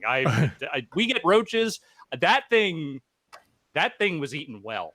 Whatever was going on with that roach, it was doing well. Did it respond back It's with like like, I'm taking a bath movement. here. I'm taking a shower. You came in on me. Still trying to figure out how it got in the bathroom to begin with. Up through the drain. Up through the drain. Okay, don't think about it. Don't think. won't. Just. Live in the walls. I think that's gonna do it for emails. Bugs, radioactive or otherwise. Summer bugs. They're out there. I'm trying to look up this certain bird that hunts flamingos. Wow.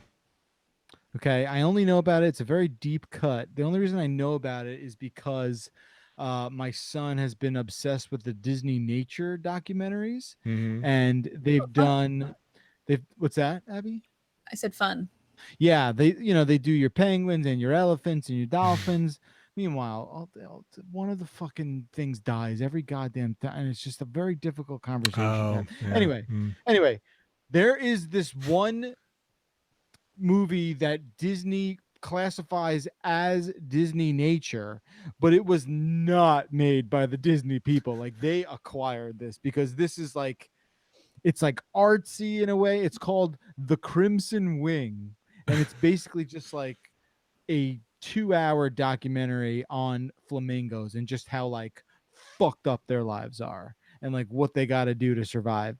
And there is this predator, this natural predator that they have in their natural habitat, and like it is the most evil looking bird I could ever describe. Like the kind of bird that like a Disney cartoon in the 50s would like make a person look like, so you know right away that they're evil. Like, it looks like this bird is wearing like a trench coat, hunched over, and has like balding gray hair. Like, it just looks like an evil fucking thing. And the second I saw it on this documentary, I like looked it up and I'm like, wow, that's the most evil looking animal I've ever seen in my entire life. Someone's gonna have to come back and fucking name it for me. But turning into one of those, that would be oh, okay. You just want to eat flamingos? I don't know. Like, where's that going? I don't want to eat flamingos. I'm sure they eat other shit, but man. Okay. Huh. You want to be an evil bird.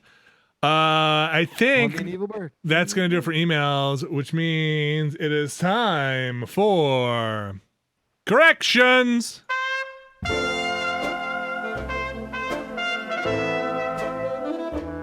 You've got a correction, you can send them in to beastcast@giantbomb.com. That is beastcast@giantbomb.com. Abby Russell, what do we have? Wait.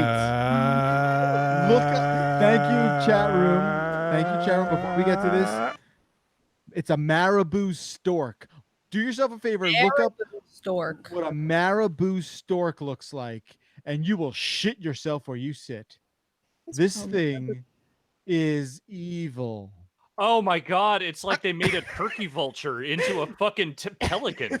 This thing is this tragic thing looks creature. like Mr. Burns' ball sack. Yeah, it is like it is shocking in a way that I can't put into words. This cursed creature. Why'd they put like balls on its neck? Well, when you say it's not like Mel Blanc just like together. It looks like a burn victim. Okay, yeah, but it's very specific looking.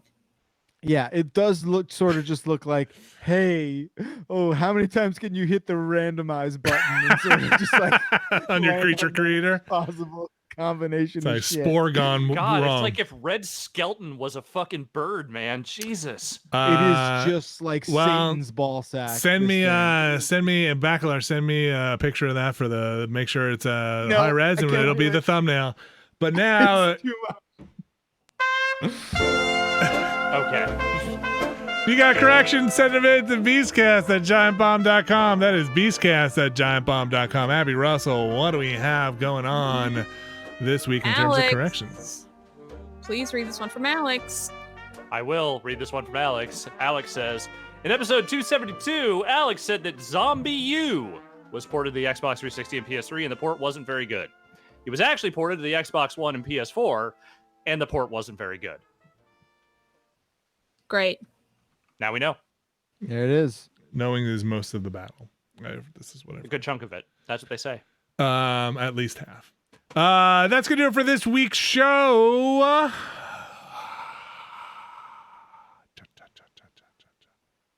Well, yeah, what's up? Yeah, You want to jump in there with something else? Time travel is exhausting.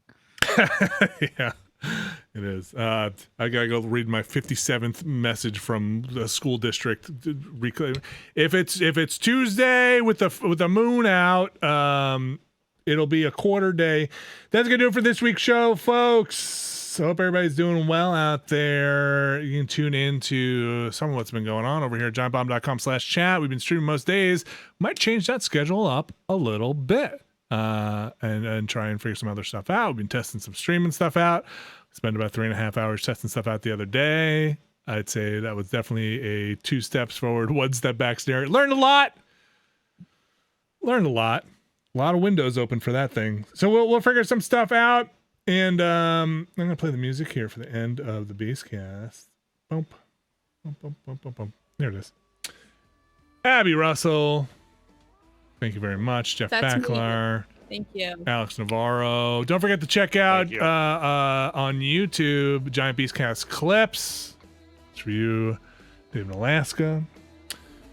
You can go check out Abby and I and Ben played some of that Deep Rock. If you're watching this live, Deep Rock Galactic, if you're watching this live, don't forget to check out Alex Navarro doing some more drumming later on today. Yeah, later on today if you're watching this live. A little bit after this. You can check that out. What else? I don't know what else is going on.